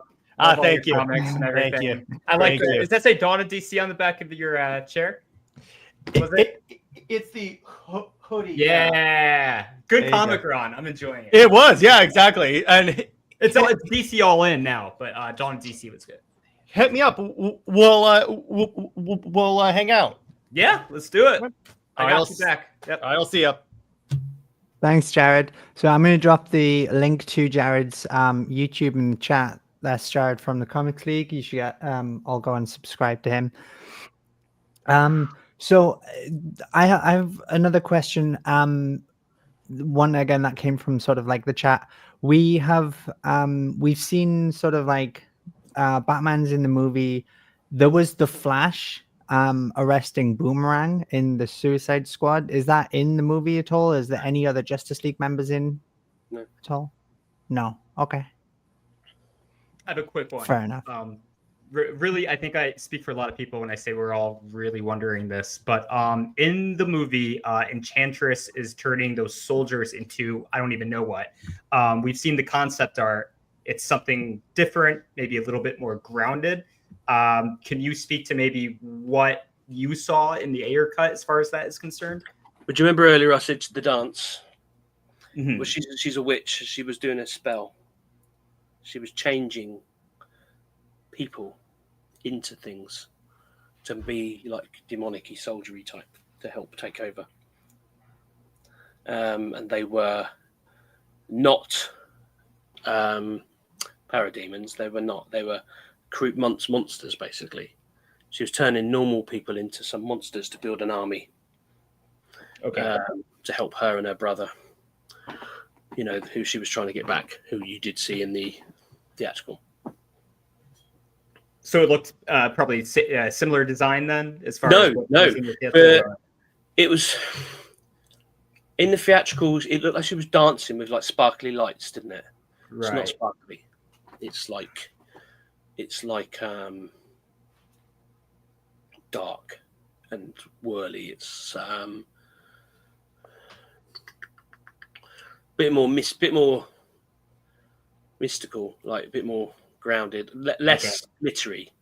But as far as the designs of the soldiers that she's making, they were like black blobs with blobs all over them. Okay, so similar then. Okay, yeah, got it. But have we reached the part of the Q&A where I could just kind of like shoot? I wrote down all my questions for Will, so I just wanted to let everybody go ahead. Yeah, if you have a question, go ahead. I think it's about 11:30 now, so we probably want to wrap up soon because I think Will needs to go soon. But before we end, Will does have something to show us. So yeah, if you want to. Oh, okay. Two questions. That's all I got. Okay.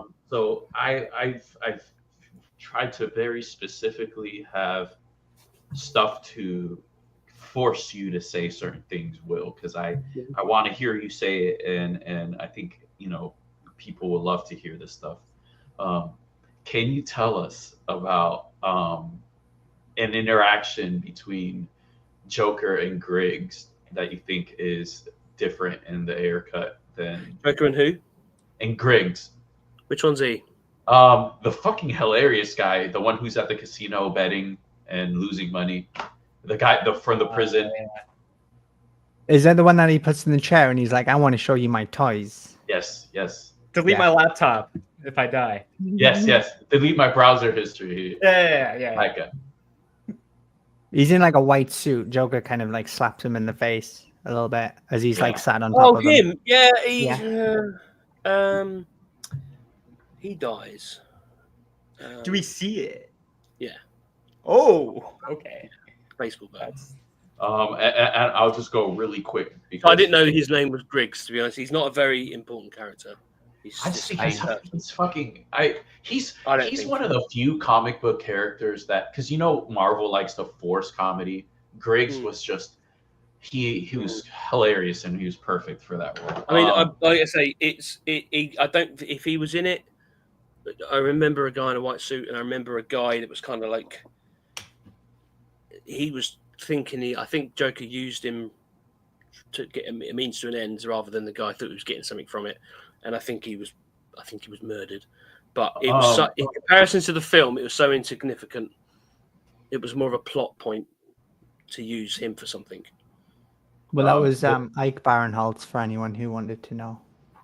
Oh, I'd go on. I'll show everyone, Chris, because I don't want to. Yeah. So not get you up, Christians. I'm trying to figure out how to ask this. So there's less scenes, there's less shots in this film, but there's more footage because the film is in a way extended. It's probably less than the extended cut, but it's almost as long as the extended cut with fewer scenes, if that makes any sense. There was at least 45 minutes of scenes that you've never seen. Yes, and so what I want to, I guess what I'm trying to build up to is like that extra time. I was gonna say extra runtime, but extra time that you spend marinating in certain scenes, like it just adds so much more. It changes everything. It changes the meaning of the dialogue in that scene. It makes the conversation have more context. It makes the scene have more context. It gives a reason as to what happened before and after, rather than just that scene happens there and then. The torture scene, for example, that's a larger part of the, asylum being taken over.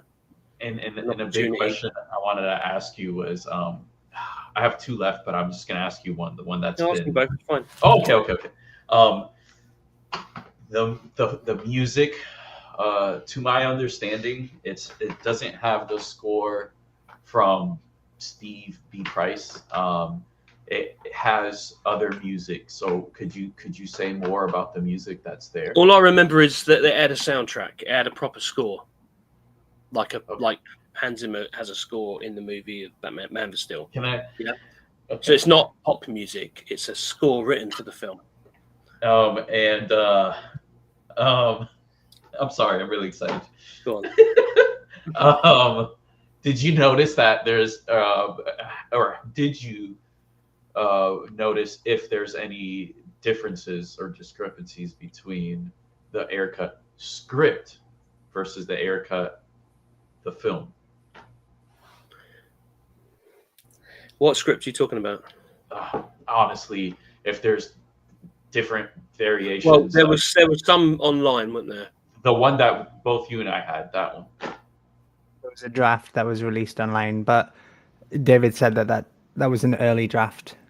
That was kind of tough for me because he sent me the full thing, and from what so there was at one point there was 2 scripts circulating online. One of them was fake, and the other one was real. So I just thought there was some fake ones going around, but what I wanted to show everybody was this. Oh, you got this! You got the script? Hell yeah! Oh, let's go! What? Does it smell good? But guess what? I've not read it because I don't want to ruin my memories. I'm saving it. So you have that is the final script then for David Ayer's Suicide Squad. Ayer cut script. Okay. Wow.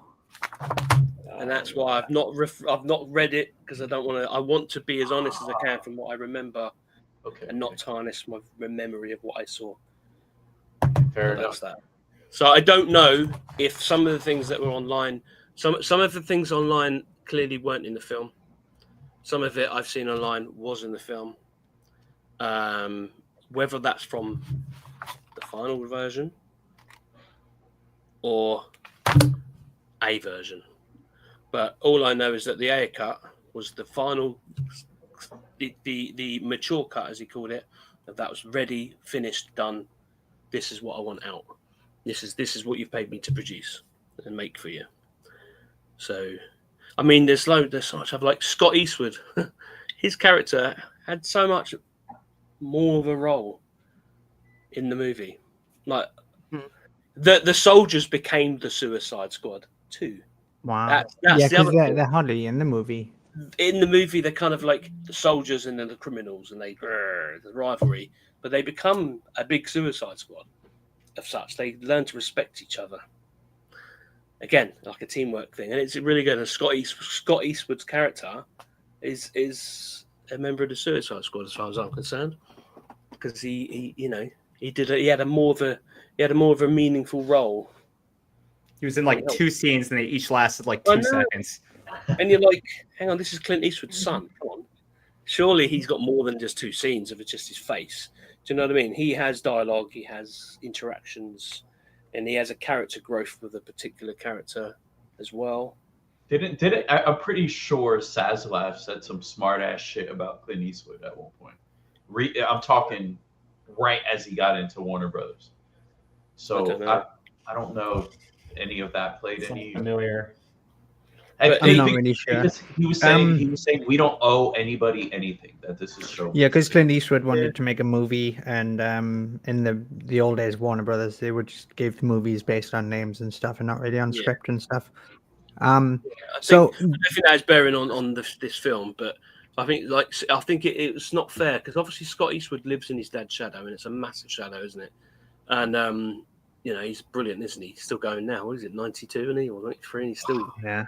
He's amazing. And but his son in the film, he's not just in the film because he's Clint Eastwood's son and he looks just like him. He actually has a really good character. Wow. And I actually felt like, oh, good. I was sad. Wow. I actually felt like he had a reason to be there and show that he could act, as well.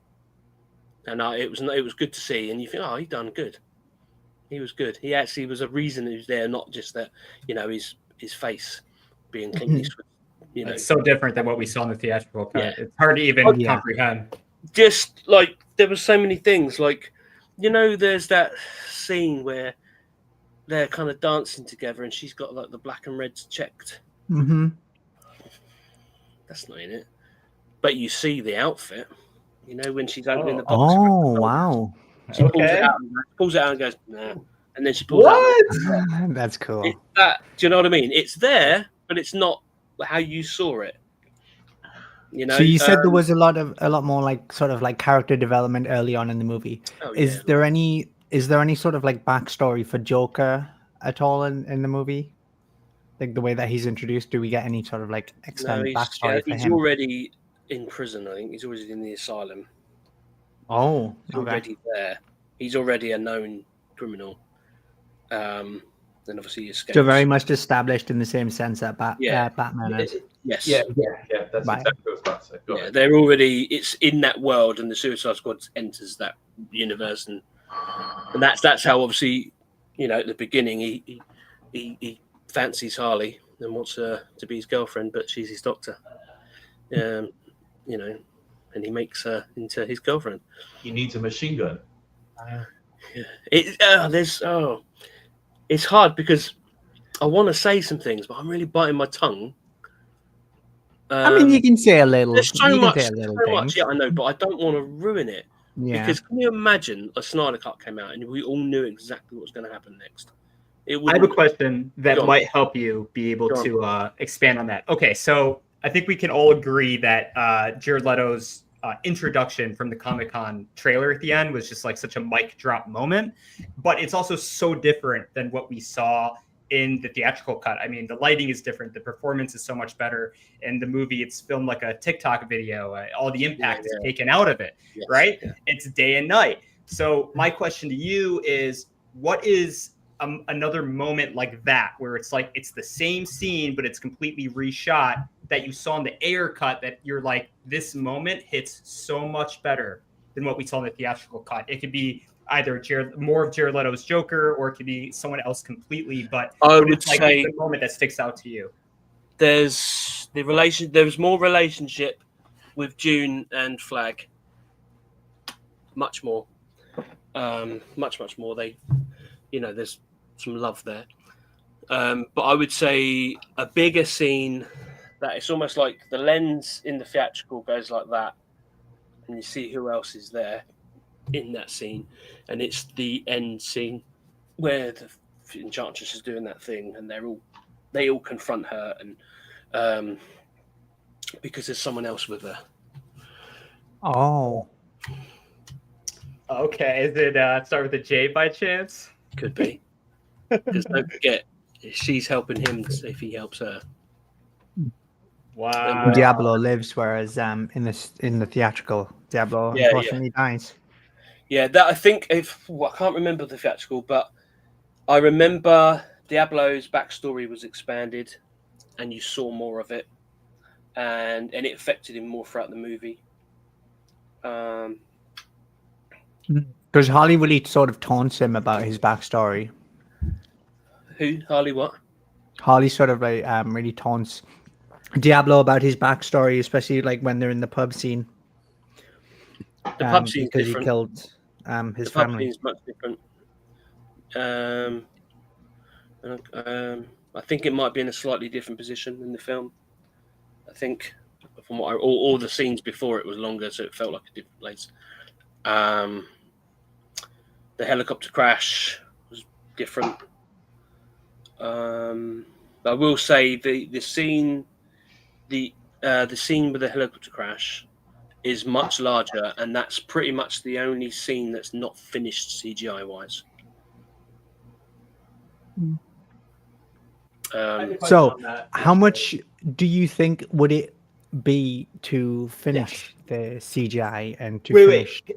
Can I set that up? Yeah. Set that up actually. Yeah, okay. So the official numbers reported by Akiva Goldman for the Schumacher cut is 1 million to complete it. Now that includes some VFX work. I think most of it is actually remastering the soundtrack that they would have to reorchestrate to match with the scenes.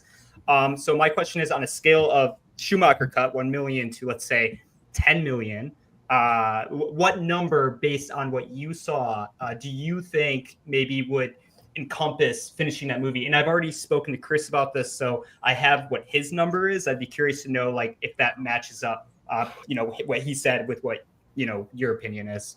I don't think any of us really can know the price, because obviously there's inflation and there's different levels of technology being used at different times.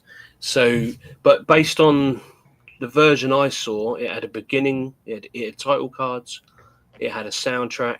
It's all in order. It's all edited in the correct way. So it's not like he has to film more scenes or do a Snyder and make, do whatever he needed to do, or edit it down from a 4 hour to 3 hour. There's the length. It's set. The soundtrack is done, but the third act, the helicopter scene and a little bit of Enchantress at the end, does need cleaning in terms of the CG. Like, there's one scene in particular where Harley, I think it's Harley, goes down a zip wire and she's clearly on a stage. But is this like very, very PlayStation 2 background as opposed to, Or is Is that where she's sort of like jumping to get into the helicopter? I can't remember. It was the only part of the film where I went, oh, it's not finished. But it was finished enough that you could understand what was happening. Like a bit like that Marvel when they released the Hulk thing. Mm-hmm. In the Wolverine movie where that sort of like CGI helicopter was blowing up behind him. It's not like, oh, what's this? This isn't unwatchable. It was clear what it was. It's just you could see the PlayStation 2 graphics needed to be updated. That's kind of the way it was blocky, like a moment, and then it went back into proper, like perfectly done. So there was that little bit, and then a bit near the end with the wavy dance, because that's obviously more of a complex, because she was creating some kind of portal and these zombie things and creatures with people being drawn in. There was a lot going on. But if you take that CG element out of the equation, the story's there, the dialogue's there, the scenes are filmed, it's in order, it's edited, and when it finishes, there's credits. Do you know what I mean? It ends what you imagine a film would end. So I don't know. I would imagine, because of the way prices are these days and money, you're going to look between 5 and 10 million if you base it on Snyder Cut, because Snyder Cut obviously needed lots more to do, and it was changed, and they did extra filming and and stuff. So, but again, but then you got to look at how much were they. It's not just the money to finish it and polish it to make it like crisp and perfect. It's like marketing that they need to include as well. That's the other thing. Mm-hmm. But I think it markets itself just like Snyder Cut did, because you got us and you lot. Yeah. And they could really sort of play off in the same sense that they did with Zack Snyder's Justice League. They like really include his name and sort of play off that. That would be so cool. It would almost make it like a duet of movies, wouldn't it? Zack Snyder's Justice League, David Ayer's Suicide Squad. Yeah. And do you know what? Going on to that and the name of it, and that's what I nearly said earlier when we were talking about the whole James Gunn thing. What pissed me off, and I'm not a fan of James Gunn as a person, as I've made it quite clear in the world. People go, "Oh yeah, but you're an actor. I don't care. There's thousands of directors, and it is what it is." I don't get me wrong. I think he's done good in the past, but It's not my thing. But what I don't like, and I want to clear this up, apart from the rumory stuff about him, is that I don't like. I watch how people treat people, and I watch how people act, and based on the implication that David was given that his cut will come out, back in that November, we was all kind of told this is like it, around the time when I'd not long seen it, and then all of a sudden it was like it's not happening. Yeah, it was almost like he gave false promises that he's going to become the new boss, false promises, and all of a sudden now I've sucked everybody in and no one's going against me. Cut off. This is really what I want to do. A bit like the Prime Minister in England, in the election. We're going to do this to get in power and fuck everyone. You can go to prison if you don't like me. I'll probably join them soon. But the point being, that I thought that was a very immoral, and it's very deceitful and not honest. And someone like David is like I say, he's a nice guy. He's trusting. He's not confrontational. He always thinks the best in people, I think, and he hopes for the best in people as well. And I think he never said it. He hasn't said it to me since then, but I can tell it must have really put him back a bit from the back in the day when all the criticism was coming for Suicide Squad, and the positive people are wanting it, and then like he was actually, I think it's going to happen. No, and he's been kicked in the gut again. And then you look at the James Gunn would go on and then cancel CW shows and then cancel the Lois and Superman show, and it's all followed back in. It's all my version or no version. I think, and then to publicly tweet that he's going to help David get it's almost like a politician using people's hopes, but really behind the scene, I've got no intention of these things, and I'm going to do what I want to do, and it's going to be my way, and it's going to be great. That's why I don't like him as a person so much. He might be a nice person. I thought the Guardians of the Galaxy films were really good when they first came out. So, and I did kind of like Brightburn, although that was clearly a Man of Steel, my version of Man of Steel. And that's what. And another thing, it's the sly way that he's go about things. Like his fans will think that he's the greatest filmmaker, and maybe to some he is, and maybe he's a fantastic filmmaker. What do we really know? You know, he obviously does it good enough to get where he's got. But if you look at, people said Man of Steel come out, people loved it, people slagged it off, people were nasty. Oh, it's the grumpy Superman, the evil Superman. He makes Brightburn, which looks just like Man of Steel, but it's a bad, horrible boy who takes over the world. It's almost like the stereotype of all the negativity. And then comes along with Warner Brothers before he becomes the new boss. He gets to do a Suicide Squad film. What does he name it? The Suicide Squad. Like, forget David. This is the Suicide Squad. And that, to me, the title, and a bit like the Batman movie, that was Ben Affleck's title, The Batman. What did they go and do? Make another film, call it The Batman. It's almost cruel and malicious and deliberate to be, and that's why I don't like him. I don't like the way it's been going through. Maybe he's a nice guy, who knows? But that's what I'm saying. I think I get the impression, which is why I don't trust him any more than I would trust a politician when he says things. I think he says things that he thinks people want to hear. I think he talks a certain way, but he will still do his way, but he'll do it almost manipulative. You know, Brightburn, The Batman, you know, the Suicide Squad. It's kind of like, I'm going to do it my way. And then you see, I saw a thing today on Twitter. Creature Commandos, the tease, the nightmare tease. Yeah, and there's Superman on a cross, and it's all the negative said about, and it's all the negatives. Everything they've complained about for the last 10 years, he's just giving them again. It's like for this Superman film, it's got loads of people in it. It's got almost the Justice League in it. It's bloated. All the things bloated they because said the Trinity's in it. Is in it, and it's like almost malicious because it's jealous that I wanted to do that before Zach did it. Quote, they want me, but not my ideas. Or they want my ideas, 100%. But not me. Yeah, it's kind 100%. Of, and there's something about it to me that I just think so off-putting that I don't want to see anything from him anymore. You know? Yeah. But I will never say all of his films are crap, because when I first saw Guardians of the Galaxy, I didn't know anything about the characters then. I went to the cinema and I thought the film blew me away. I thought it was fantastic. And you can't take that away from him. But then you've also got to bear in mind that it was another lady who came up with loads of the ideas in the film. But the point being, I think there's this almost narcissism that I can do it better than anyone else.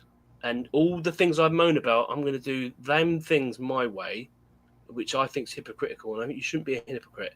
And I've had people attack me. Well, I've been called a plant because I was in Batman, but I also was in Doctor Strange. Well, I don't give a toss. If I'm going to I'm not Tom Cruise. I can't pick and choose what I do. So if I get, can you have a small role in it, a small role in that? I'm going to say, yeah, I don't care if it's Marvel or DC. Yeah, I don't care if the film's great. I mean, personally, I fell asleep watching the Batman. I didn't really like it. I was in it, so I didn't care. Took me a while I woke to up my bit. appreciate that Do movie. you know what I mean? So you can still, I still watch films as a fan, as an objective from a fan's point of view. I don't want to be like, I wouldn't suck up to a studio because I want to be in their next movie. It's like, it's individual basis. So I think the whole James Gunn thing, and I'm probably going to get loads of crap after this from all these fans. I even had some of his fans email my agent to try and fire me. Wow. Quite funny. That is unhinged. Yeah, I had a phone call. I had all sorts of allegations against me, and I was like, "What?" And said, "Show me." And then I compared. I said, "Well, that never happened on that day because it was random." And they're just crazy. It's like because you said something bad against someone, and you can. That's the whole point of anything in life. You can be objectively critical of one thing. Like you might not like it, but I like it. And that person might not like that. That person might like it. So when it comes to these films, I think there's been a lot of stepping on people's toes because they wanted to be the one that did it, not them. A jealousy thing. I feel like the Jeff Johns wanted to be the Zach, didn't he? And I think there's going to be that very clear difference in quality. How David done his movie, and you've already seen that with the Suicide Squad. That's so inferior to even the actual cut, wasn't it? You know, why didn't Deadshot shoot the thing in the eyeball? Job done, finished. It's. I think it's going to fail. I really do. I think it might make the big numbers initially because of James Gunn's name. And people from Marvel won't give that a watch. It's making it, but I don't think it's going to stand any test of time. Because critically, the Suicide Squad did well, but money-wise, it did it, and then they still cancelled that. So I think he's putting all his eggs in that one basket, hoping that his new DC is going to just take off, and that this conversation is totally out of the picture. But that's not going to happen. That's why I said when it's released, because it's going to be, because you can't keep this in a box forever, you know, because it's too good of a version. Even if you release it like they did for Zach and say this is Zach's version, and it goes on a streaming and DVD, I think most of us would just go, okay, fine, at least I've got to see it and I've got to own it. And out of fairness to David, he's got that out for people to see. And I think he deserves that recognition that he was totally misrepresented of his intentions by making his version of Suicide Squad. The whole accusation of sexualizing Harley and focusing on her bum look in the mirror, that's just a camera angle, you know. And let's be honest, who didn't like seeing that? If you're attracted to her, it's one of those things. It happens that you see, like, you know, Man of Steel, Henry took his top off and ran out the water. I bet lots of women, I look at that every time. Go, yeah. You know, you do it, it's human, isn't it?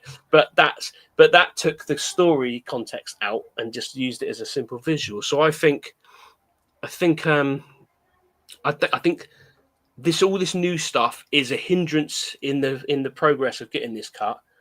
But I think it's just a roadblock. I think it's temporary. It's out of the question now, but time is going to tell. They're going to need this. And even if the studio gets broken up, whoever owns the rights to the film coming out will see it as a no-brainer. Even if let's say it's 10 million, it's going to make that back in a day, you know, in DVD sales alone.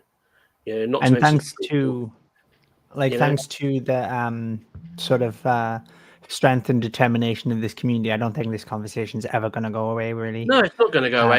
And that didn't happen with Snyder, did it? No, people not at all. Even now, even now, we're still talking about restore the Snyderverse. And the thing is that kind of people said, "Oh, you shouldn't give people that because now they're going to want more." But what they've demonstrated, and everyone like us watching this or has any kind of thing in the fan community, they have shown that the fans can't be bought because it's your money that pays for it ultimately, isn't it? You're the one that go to the cinema. You're the one that will buy the merchandise, the DVDs, watch it again on telly, maybe download Netflix because you want to watch something because it's only on there, or you know, or even Amazon and all the other ones. You know, I went to Apple TV recently because I want to watch season 2 of Silo. You know, when I've seen that, I'll probably cancel it. But it's that kind of thing that we are the consumer, so we have the ultimate power at the end of the day.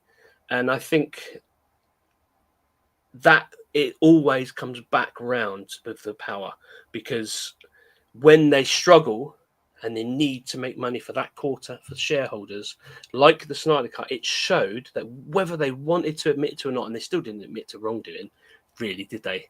It was, oh, well, it was a mistake. Here's the film. Thank you. Goodbye. It still made them money and it made everybody happy. And I think most importantly, for this film, for this criticism David got, he, above everybody, more than the fans probably, deserves to have that out so that every normal person in the world who's just a fan who wants to watch a movie gets to judge it for themselves and not by someone who's judging it based on what access I can get tomorrow. You know, so I think it is you guys that do it, and obviously everyone that puts all their time and effort in campaigning and things like that, that actually are the real people that get it going. You know, I was lucky.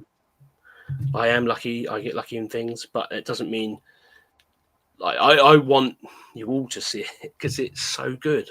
It's something I would love to watch again, but I'm going to have to wait until you guys see it because it's not coming out yet.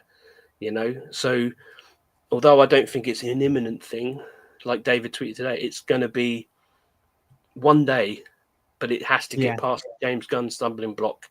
He's going to have to do his thing, fail or success. I mean, God, if it's success, he ain't going to stop. He's probably going to go, yeah, release your thing, because he's going to be so arrogant that his is so successful that no one's really going to care about David's one. And we will, obviously, and it will be successful. It's a win-win. If he fails, the studio, the shareholders will want it.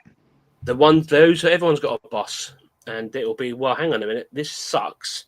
What about that haircut? And that's why it's an inevitable snowball coming down the hill. It's coming. It's just when. And I think I just think it's really sad that it's been 8 years? Is it 8 years now? Yeah.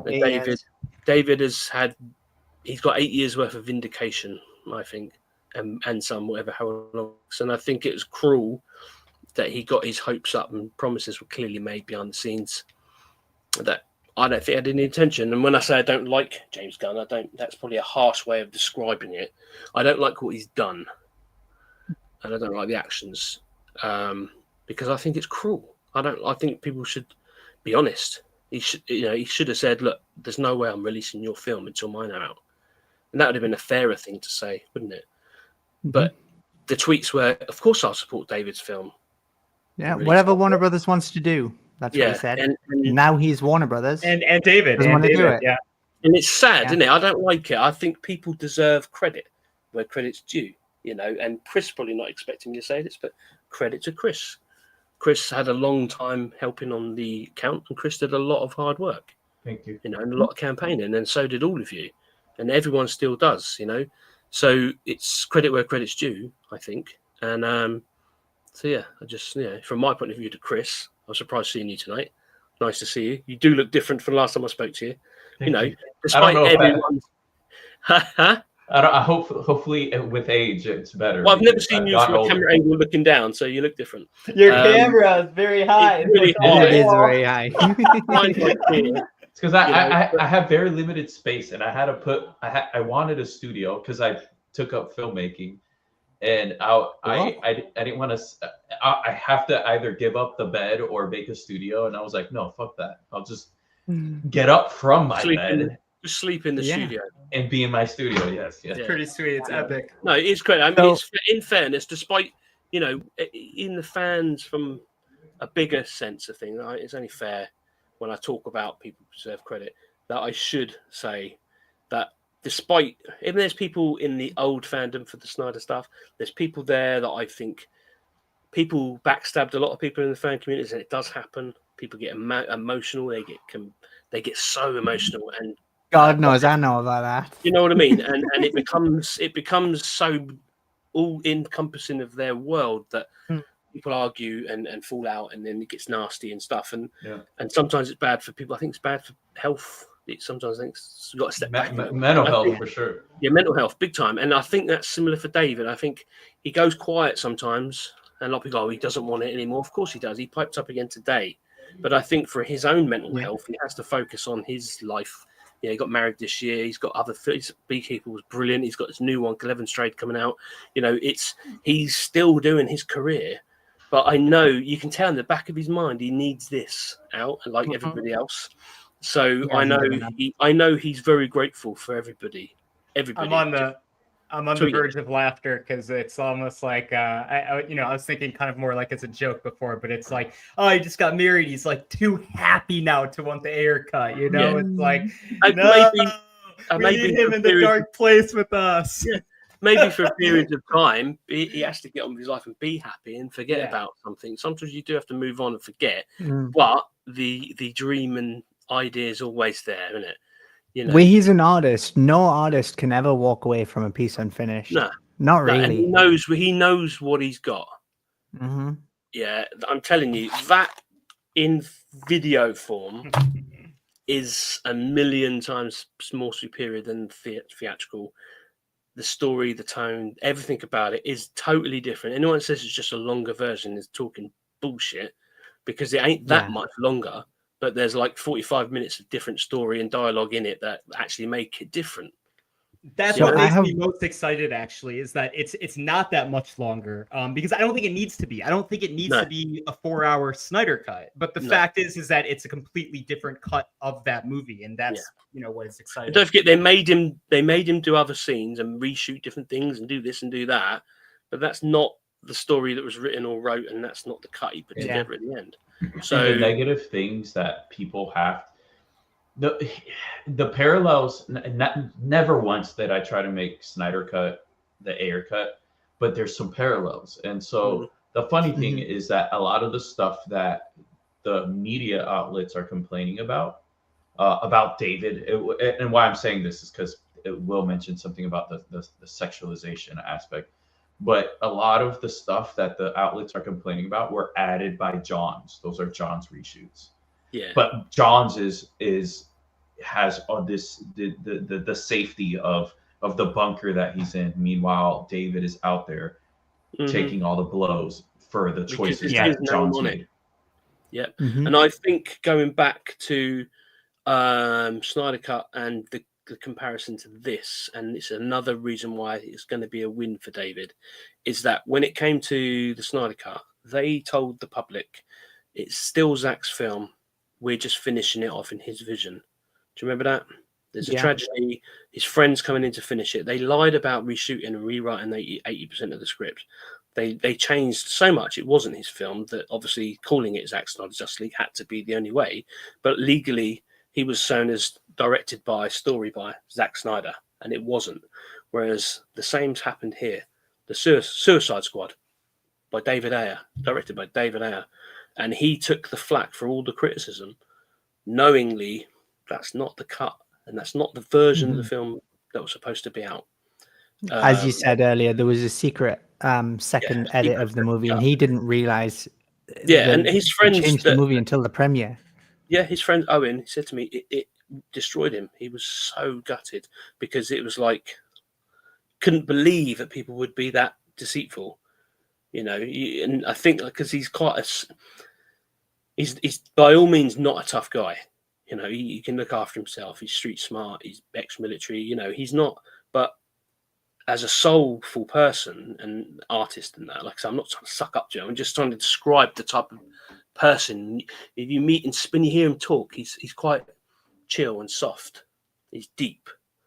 Zack's more like, hey, it is what it is, and he's also deep, but he comes out different. But David's a bit more like, and because in the military you can't speak out. You have to go yes sir, no sir, and go with the flow because that's the right thing to do. And he's kind of got that with his own self uniqueness of the way he is. And I think people perceive that as he doesn't care, or he's too weak, or he's going along with his friends with these person. I think there comes a point where you have to be publicly on script to a point and believing and naive, maybe not naive, but kind of like, okay, I see the good in this person. He has said he will, so he will. And I personally think, he's not said it, but I think it's obvious that when he kind of appeared to lose interest online last year, go really quiet on the subject, it was because he was busy focusing on these other things, which Beekeeper's a brilliant film. You've seen it, haven't you? Tell me you've seen it. Yeah, I went to the cinema a couple of times. It's Isn't it? fantastic movie. It's really cool, isn't it? I was yeah. like, it was really I fun. hope they make a sequel. I really do. I really want to see more. but I from that don't know. world. Will they? I think he's got other stories, but I think they probably will because it was so good. But the point I'm making, I think he's like someone said, well, I can't change this, so I'm going to do what I can do and focus on that. But every now and then it comes back and it still eats him up because he was hard done by and totally disrespected. And he has made something. And like he said, he wanted his daughters to be able to watch it and go, oh, yeah, there's a life lesson here. And I would like my daughters to see that element of that story arc. I've got a daughter that's 20. She's, in the past in a previous relationship where it's a bit, and you can think, well, actually, had she seen that, maybe she would have been a bit stronger earlier on to recognise actually he's not nice, he's being horrible. Do you know what I mean? And that's for lots of girls. And when you think about the empowerment to girls or men in relationships, I guess, but in this version it was done the other way around. But I think it probably is more common that the women in relationships are probably treated a bit worse and manipulated worse than men, probably. I think probably historically. But he was trying to do a good thing by having appear to be this sexual, confident girl, and crazy and a bit naughty and a bit like a criminal. But really, she wasn't. She was hurting. Do you know what I mean? Yeah, the studio took that. And all he got labelled with was sexualizing Margot Robbie.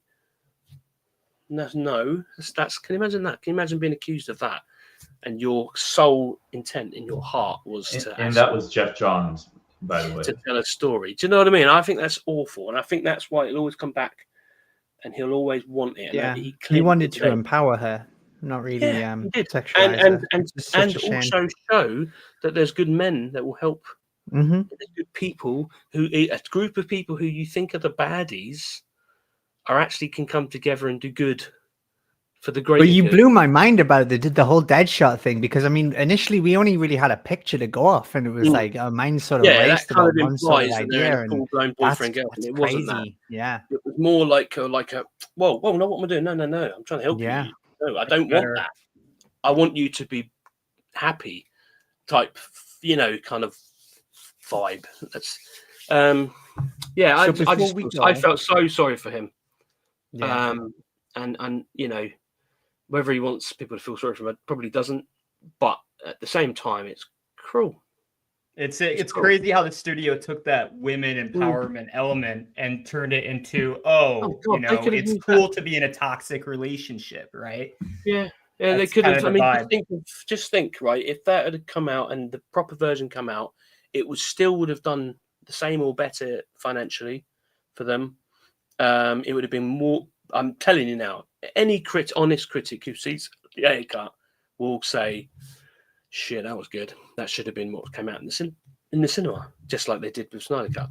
Just like my first thing to David was, "Why weren't that in the cinema?" Like that was what? It's totally different.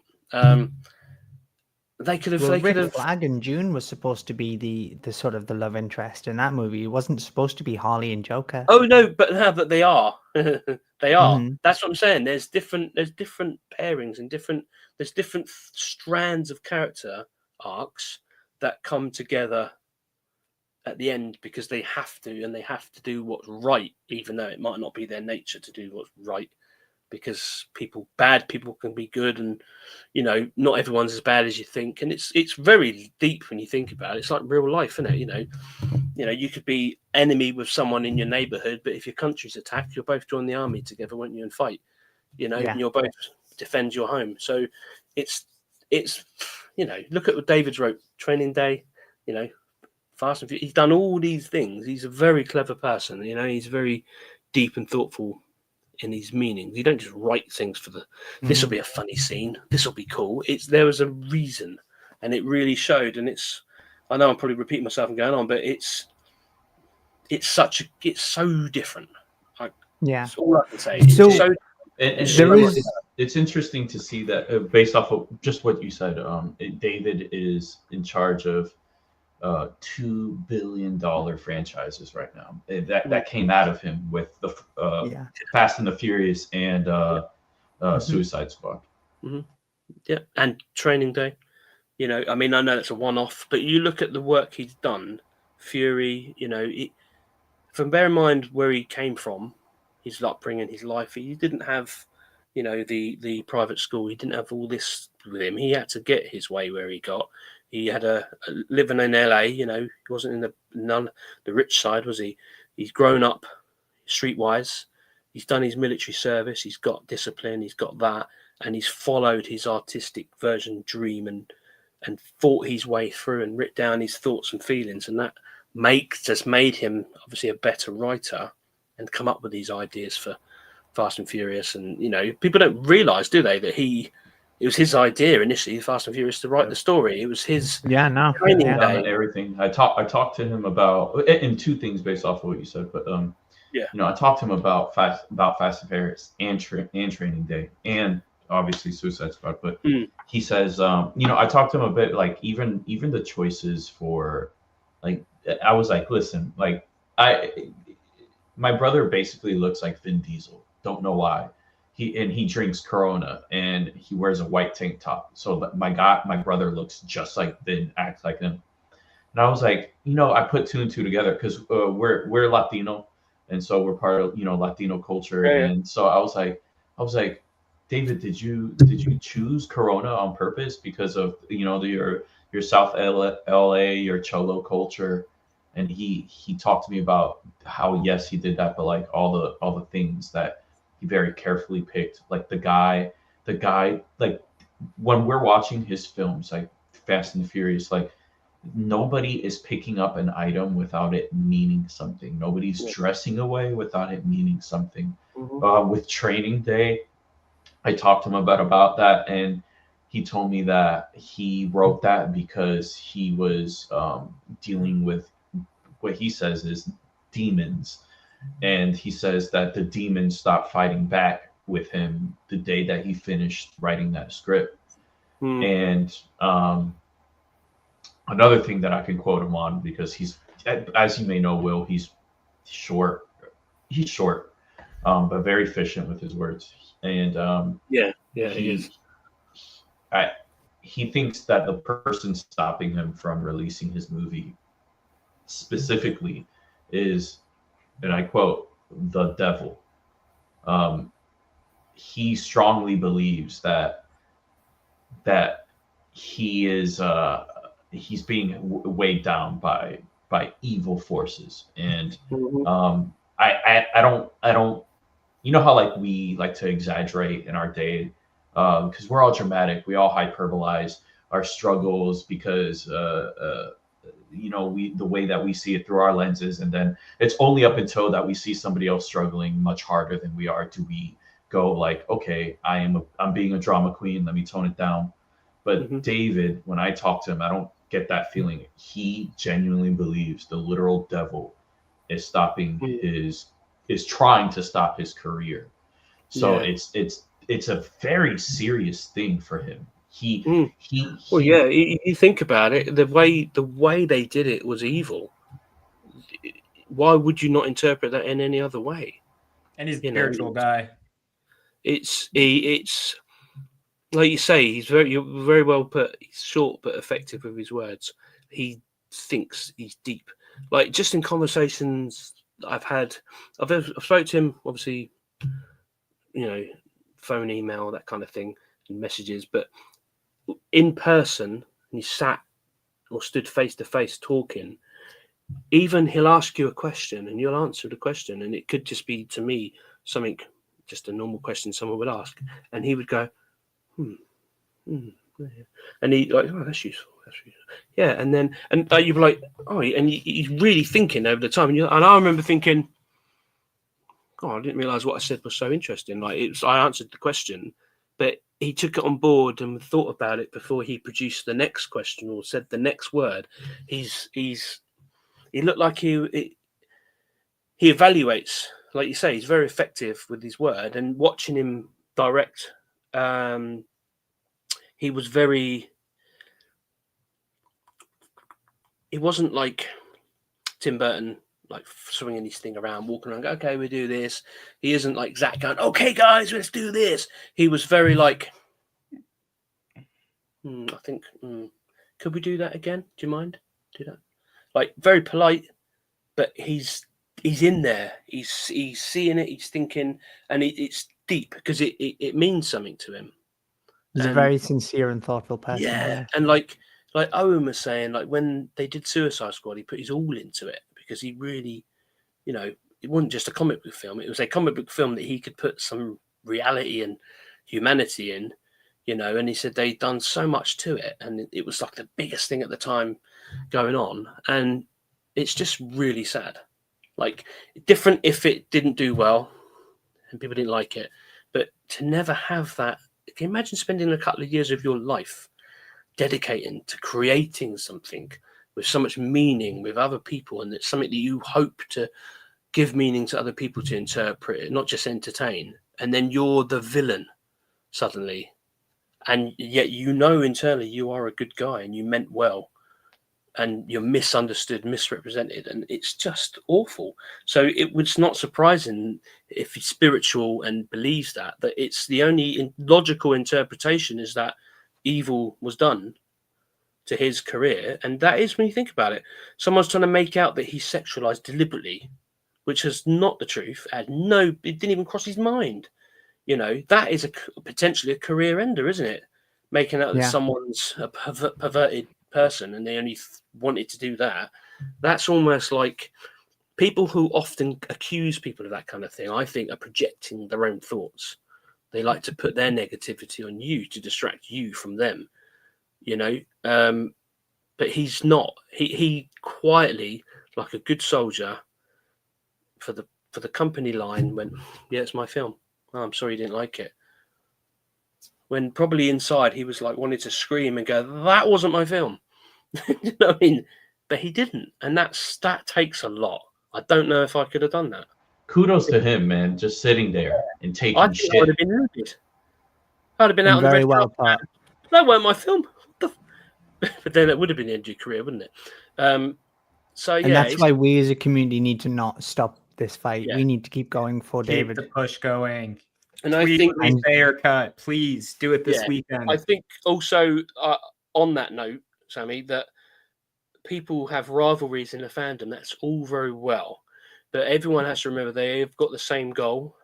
And there's people I never speak to anymore from Snyder Cut stuff because they behaved a certain way, and I can't ignore that behavior. And they never learnt from it or grew from it, and they treated people badly. So I try not to get into that. But as a whole, what they did and what everyone did do and was successful was that they kept going, and they kept going. You might do it a different way. You might be coming from the tip of the triangle for the success. You might be coming this way saying, we want to say it this way. And they're saying, we want to say it this way. Great, say it that way. But the subject matter is what everyone's aiming for. And I think that was the success for that. And that's what will be the success for this. Because demand means customer. Customer means money. Shareholder gets paid. That's the way I think is the winner. Because egos will go out. As soon as money's lost, and people are struggling financially in terms of the executives and the shareholders, your ego don't mean nothing to me. Make me money, And I think so. The ego at the moment is I'm going to be the new Kevin Feige of DC. I'm James Gunn. Great. Do your thing. Good for you. I mean, I'm sure probably in his mind he truly believes that he's going to do something really good. But that's what everybody does. But I think the proof is going to be in the pudding. Excuse the pun. Pudding. Thank you for getting it. Yeah, but I got it. Harley. This will be a reality, and when it does, I will read it, a bit like a book. Absolutely. It's so different. It's black and white. It's yin and yang. It's the polar opposite. It's not the same film. I've got the DVD. Obviously, I bought them because I wanted the set of all the. I've never watched it since. I've got a couple of copies of it. I've got the little. Do you know what I mean? I won't throw it away because it's still Yeah. David film in a way because he filmed those characters. Like I bought the Justice League DVD in the hope that it would be like the BVS where it'd have the Ultimate Edition in. Do you know what I mean? And I was like, yeah, the DVD's come, thank God. And now I got it. I was like, this is the same thing. Shit, Yeah. this is still not right. When Sammy was I've talking got about it, us watching the extended cut today, I was like lamenting it because I was like, ugh. Yeah. Dude, Well, it wasn't extra really scene- supposed to be like, it wasn't that we were going to watch it and sort of like really enjoy it for what it is. It was more of so that we could just talk over it and like really highlight the differences between the cut. But I think we've done that with the Q&A I think what I said to you earlier, Sammy, on the message is that like I think just answering questions tonight and just talking about what I can remember is the most honest way of doing it. I did it on another podcast about a year ago, and it was probably more fresh in my mind then, and I talked for about the same time. And I'm hope to think that I've said the same thing from my memories. Maybe there's bits I didn't mention or didn't there, because I literally have not watched any of it since. Because why would I want to paint? You know what I mean? It's like, well, have you watched Justice League since Snyder Cut? No. You know what I mean? No, but the thing is, like the Justice League 2017, that is vastly worse than the Suicide Squad movie. I think. Yeah, absolutely. Because even when you look at when the DCEU went to Netflix, one of the movies that shot into the top 5 was the Suicide Squad. Yeah. Not James Gunn's version, but David Ayer's version. Yeah. The 2016 one. Because it does have elements of the actual film, but it's just the context, the missing scenes, the dialogue. True. So much stuff, like I've said. It makes it a different film, and there are scenes that you've not seen. So one last question before we go. That was asked several times in the chat, and I kind of haven't gotten around to asking it. There are like backstories for like everyone in the movie, but what about Killer Croc? Is there a scene between Batfleck and Killer Croc? I know that's been sort of like talked about online. There is. Yeah. There is. Can you speak to any of that?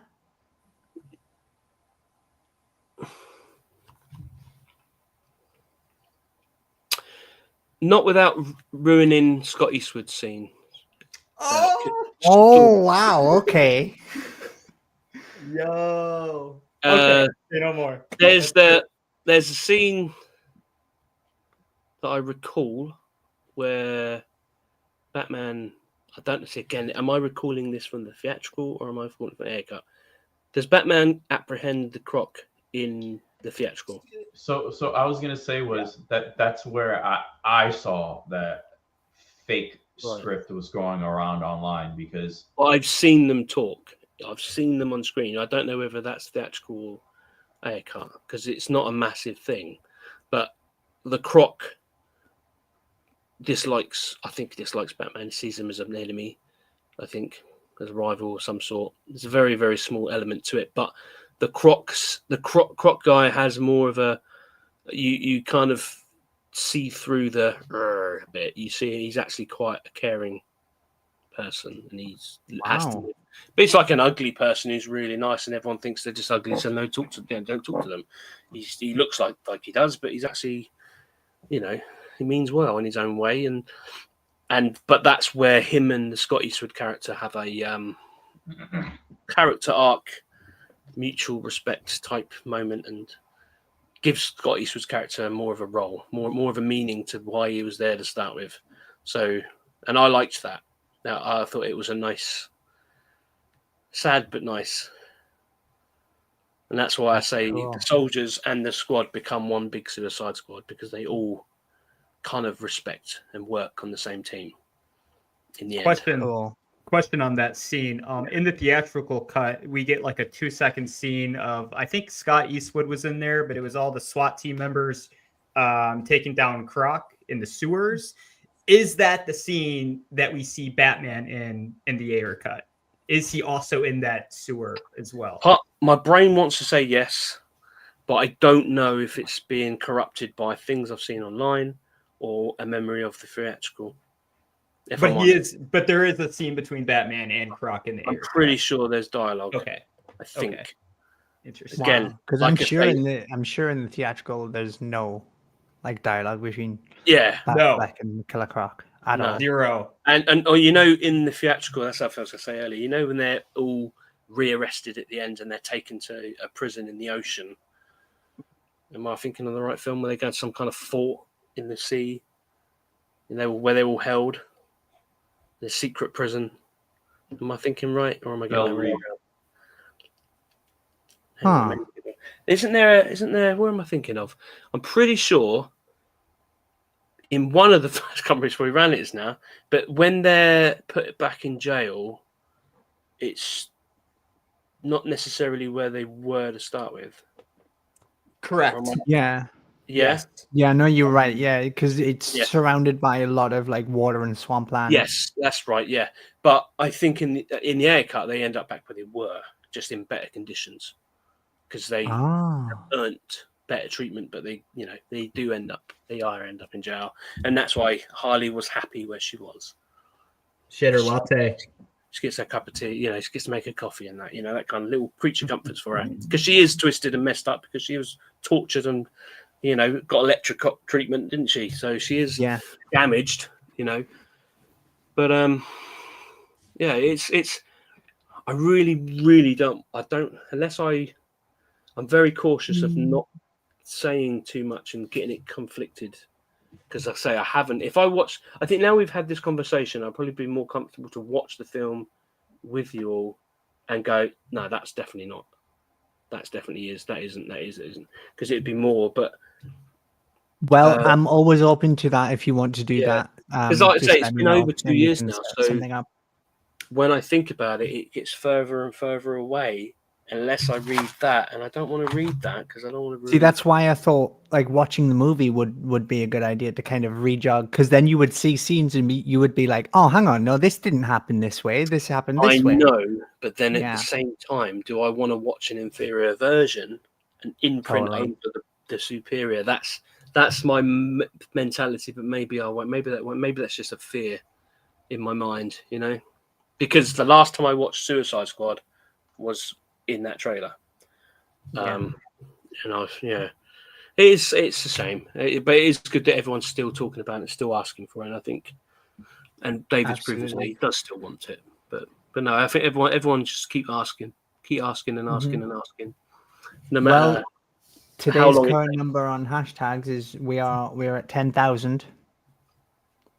So after this stream, everyone back on the timeline and keep tweeting, keep asking for it, keep sharing.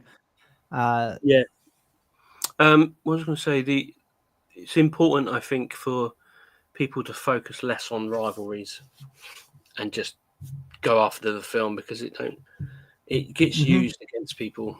It gets used against everything, and then it gives people the excuse to make things up. And we've all been guilty of it. I have probably, because you get involved, don't you? But at the end of the day, the goal of everyone is the air cut out. So if someone wants to campaign one way, support it. If someone else wants to campaign another one, support it. As long as it's going towards that for David. That's the way I think it's for David at the end of the day, isn't it? To get him out, and then it's for us to go, wow, I can see it and I get to own it. Absolutely. Plus, I mean, I've always said it's a big one of those to all the people that tried to stop it, isn't there? So, well, I've always supported the community in every asset they do. So if people are different and do things in different ways. So it's what it is. Oh my god, I just got time. I've got to leave at 4 a.m. I know. I've been trying to wrap it up for that. Yeah, I know you have. I said, I'll be back now because I've got to be there at 5 a.m. starting. Yeah, I was very conscious of your time. If I can. But no, nice to speak to you all. I hope I've answered questions, or if there are other questions that people want to ask, if there's enough of them and you want to do this again, I don't mind doing it again. Absolutely, that'd be great. But it's funny because some of the questions have actually prompted memories and things like that. So it's nice to remember as well.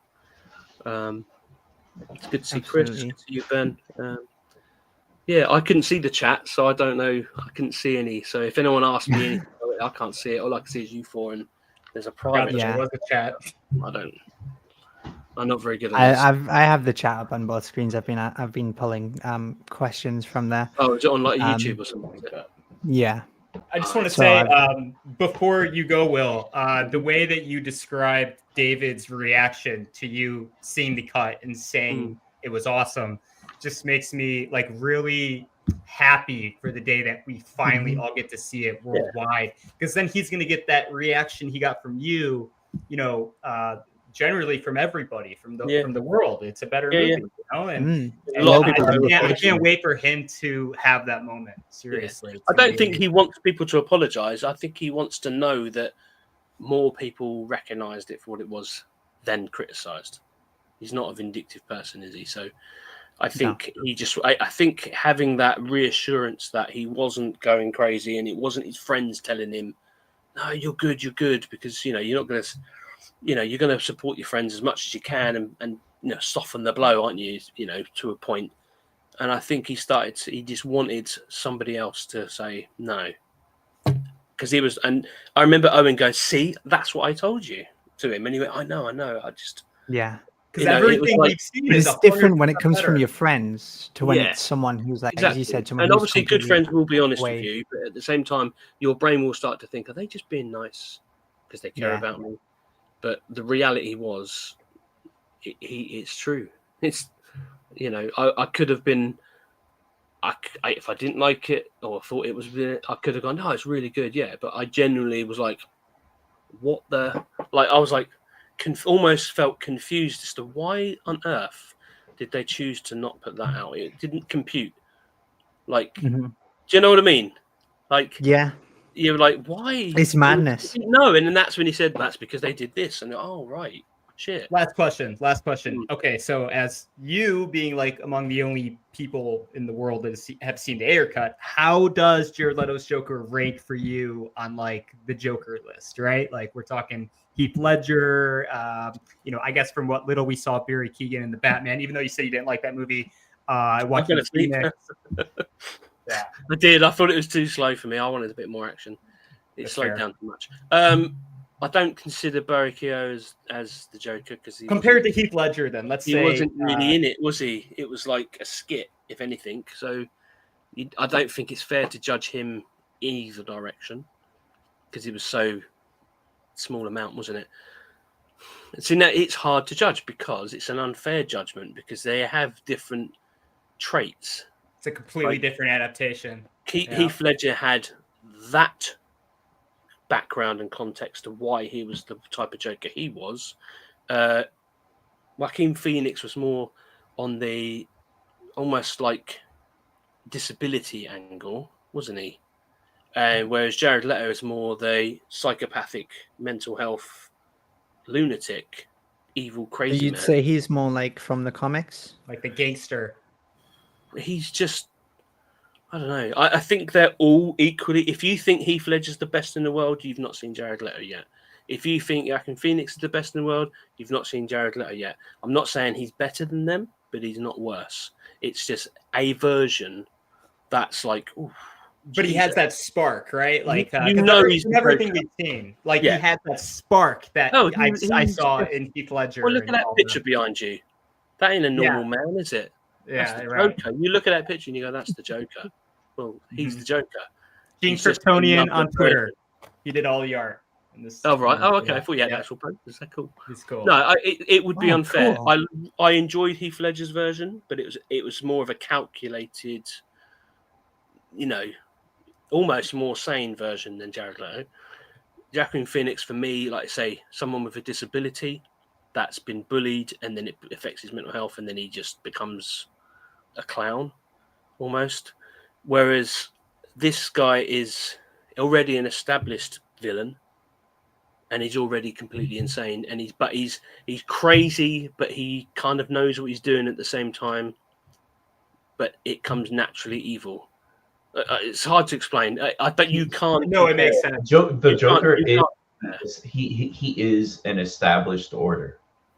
Like in the Ayer cut. It's like Sammy said that the Batman's already well known. Everybody knows the Batman who to be. The Joker is very well established, and I just think that I think it was Ben who asked this question, but it was just a really good question because, and Will, your answer was really good too, because it's like you could easily take that route and go like, well, I like this one better and I like that one better. But truthfully, the Joker is one of the few characters and adaptations that we've seen in film where we've gotten respectfully, and I think it's great for us as audiences, but we've gotten different iterations, so you don't really get this kind of overlap. And so Jared Leto, you don't get overlap, and I think that that's something to celebrate. Will, treading as carefully as he is, but but is also right. Like, he's not saying that he's better than Jared Leto's. He's not saying that he's better than Joaquin Phoenix, but like, he definitely is serving a portrayal that the others just did not. Yes, yeah, he's doing a version of the Joker that's what you would hope the Joker to be, just as you see Heath Ledger and go, fuck me, that's the Joker. Whoa.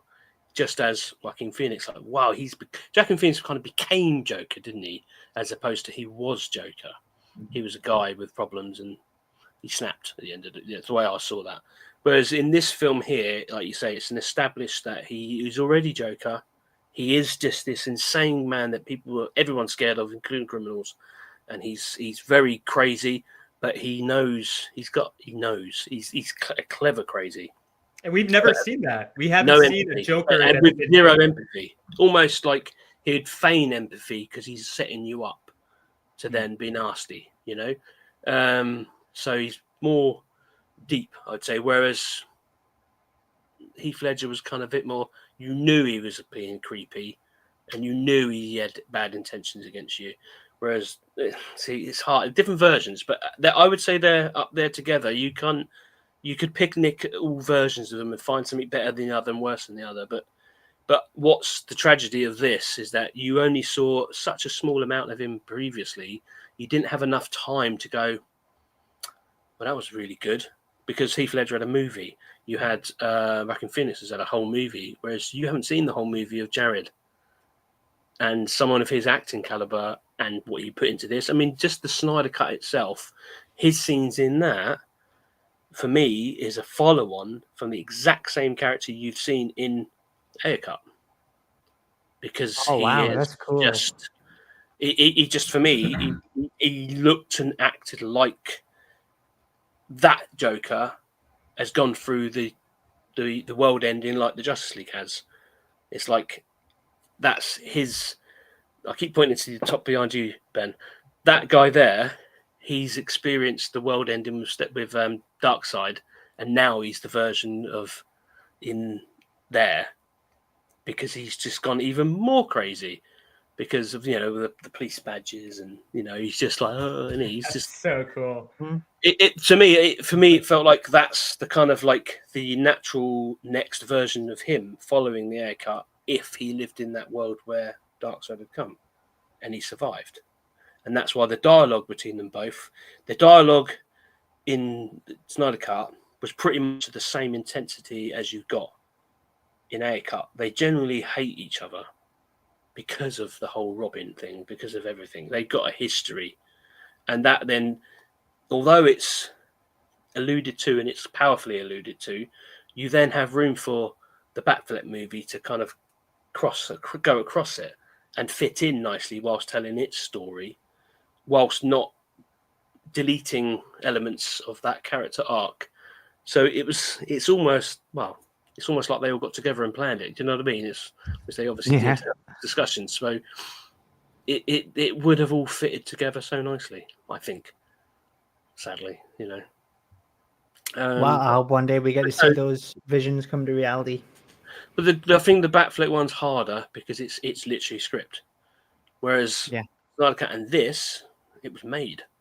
It's just a case of getting. Do you guys think there's a better chance of the Batfleck movie coming out than, say, Justice League Part 2, though? Because with the Batfleck movie, like you said, the screenplay is done, though. It's a completely finished screenplay. Apparently, I don't know too much about it because food for thought. I guess it is because of I know no more than anyone else. Ben Affleck wrote a script. It was really, And it was really greenlit. good. It was actually greenlit at one point. Greenlit means we'll make it. We'll do it next year. That's green light, isn't it? It doesn't mean it's done and signed. And yeah, but I don't think Justice League Part 2 was ever greenlit. Well, Christopher Reeves, was it Matt Reeves? Sorry, Matt Reeves read the Batman script and said it was James Bondian style action film, and he said it was an awesome script. And even the Deathstroke creator had said something along the sort of similar line that it was sort of like the best Batman movie. He said it would have been incredible.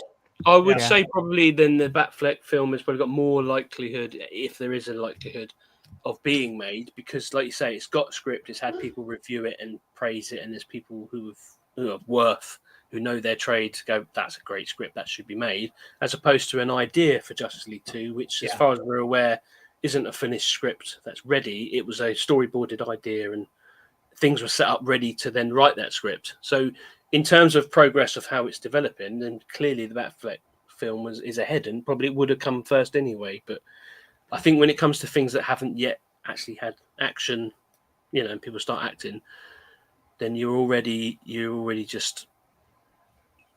It's a bigger hill to climb because it needs money, doesn't it? Let's be honest. You're going to need that 100 million. I just think that though everything you guys said is very true, I think with aging, I don't think that Justice League 2 is possible. With Ben aging is totally fine. With Ray aging, because he's still very young. With Ezra, very young. But Gal Gadot getting older, you wanting to put the Green Lantern in there. You got I forget the actor's name who plays Martian Manhunter. It's like something Lennox. Him getting older. Harry Lennox, isn't it? Harry. Could be Harry. I think that becomes less likely only because of aging. But if they didn't age, I think that's more likely, because then you can say that you got them all in there and you can tell the stories that you want. In the same way that Marvel approached the Hulk, Mark Ruffalo, and said, we can't give you a movie because Universal is going to sue us and we can't do this legally. But what they said to him, that they said that we were going to give you a movie across 3 separate films, and then that'll be your story. So I feel like we could have got that with Justice League, but with Ben getting older, the only way I see him coming back is if they do Batman Beyond. Yeah, I would fucking die for.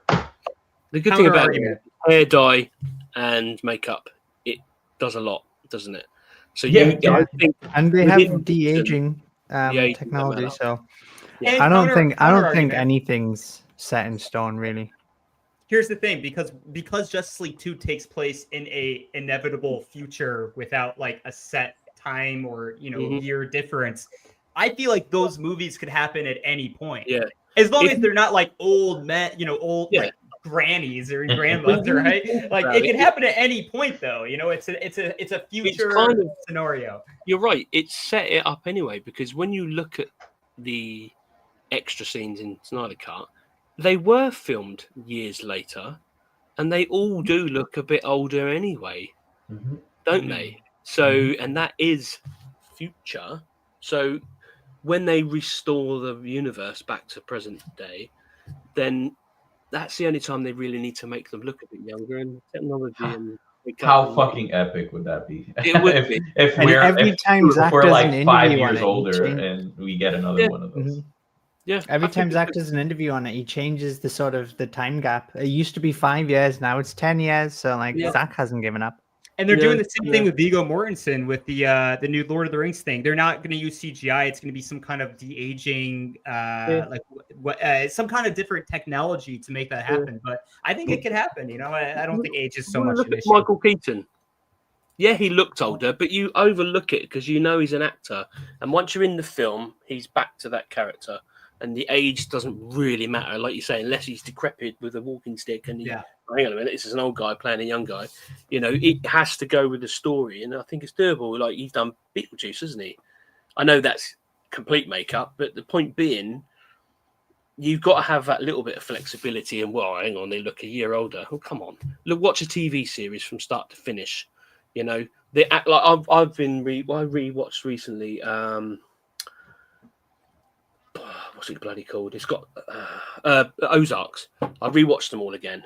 The Jonah, the little boy, is pretty much almost a man by the last season, isn't he? But you don't notice it watching. It's only when you watch it again you see the age, but it's a natural progression. The timeline in a film or TV show isn't real, is it? So I don't think that can make it work.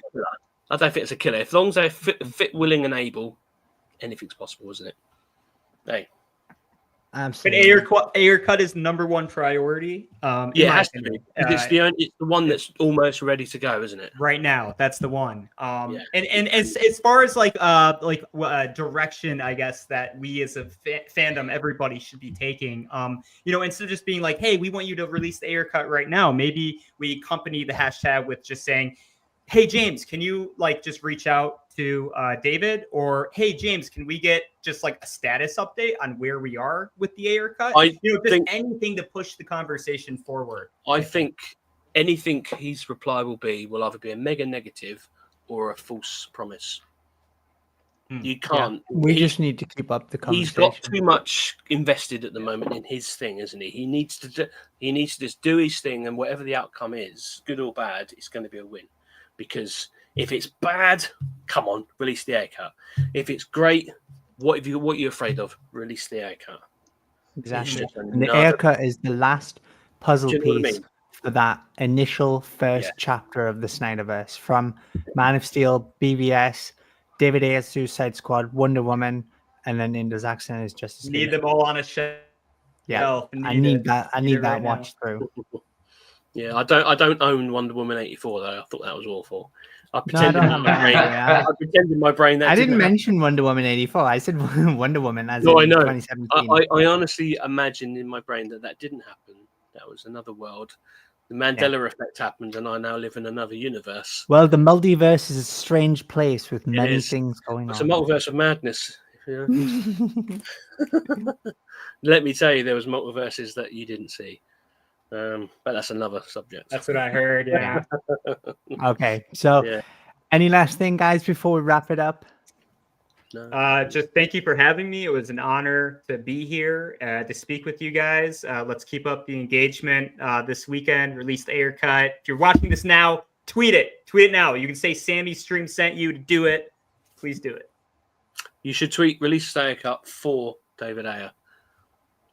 Yeah, that'd be cool. Although we all want it, I think the person who deserves it David, most, and then we reap the reward of that. That's the most important thing, because it's just a lot of people need to say to him, "God, man, you were so mistreated. That was amazing. Thank you," because it is a great film. It really is. He needs his moment like Zach had his. Yeah, exactly. Bit of vindication, you know. But yeah, Absolutely. But no, listen, I'm going to go because I've got 3 hours sleep and then I've got an hour's drive to set. And then I'm going to be the grumpiest actor in the world tomorrow. But that's okay. Well, I'm worth it, so appreciative of you coming on the stream. I didn't want to let you all down at the last minute, but I was gutted when I got my call sheet today. I was like, what? That's early. Like, why? Why did you do this to me? But nice to meet you, Ben, and speak to you in person. Yeah. We've really spoke online, but obviously when you're online with people, you just see a name and an avatar, and you never quite know when you see people. You go, "Oh, that's what they look like." Whereas me, it's just my stupid face and my name, so it's like this is it. Sadly, this is all you get. Nice to see you again, Chris. Nice to see you from this angle. And I missed your videos from Vero in the car, man. Those were fun back in the day.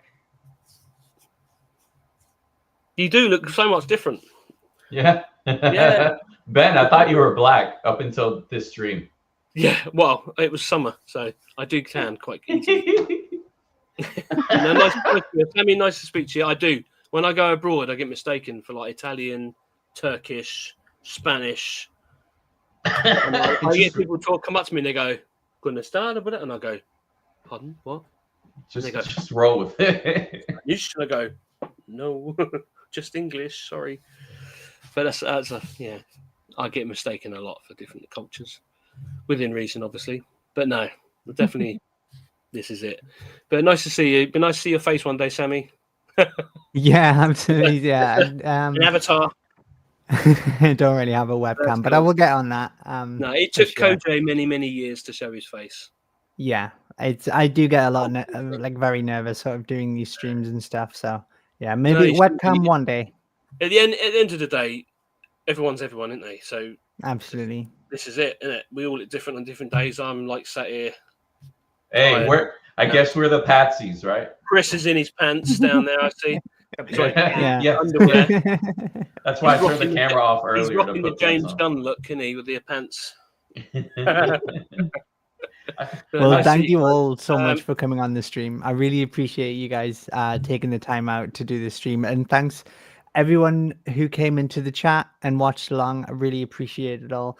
Thanks everyone who shared the stream and who asked your questions. I hope you enjoyed the stream as much as we did hosting it. Yeah, thank you all. Thank you, everybody. Chris, give me a text, Chris. And Sammy, speak to you later, mate. And Ben, take care. Thanks all. Have a good night, everyone. Bye. See ya. See ya.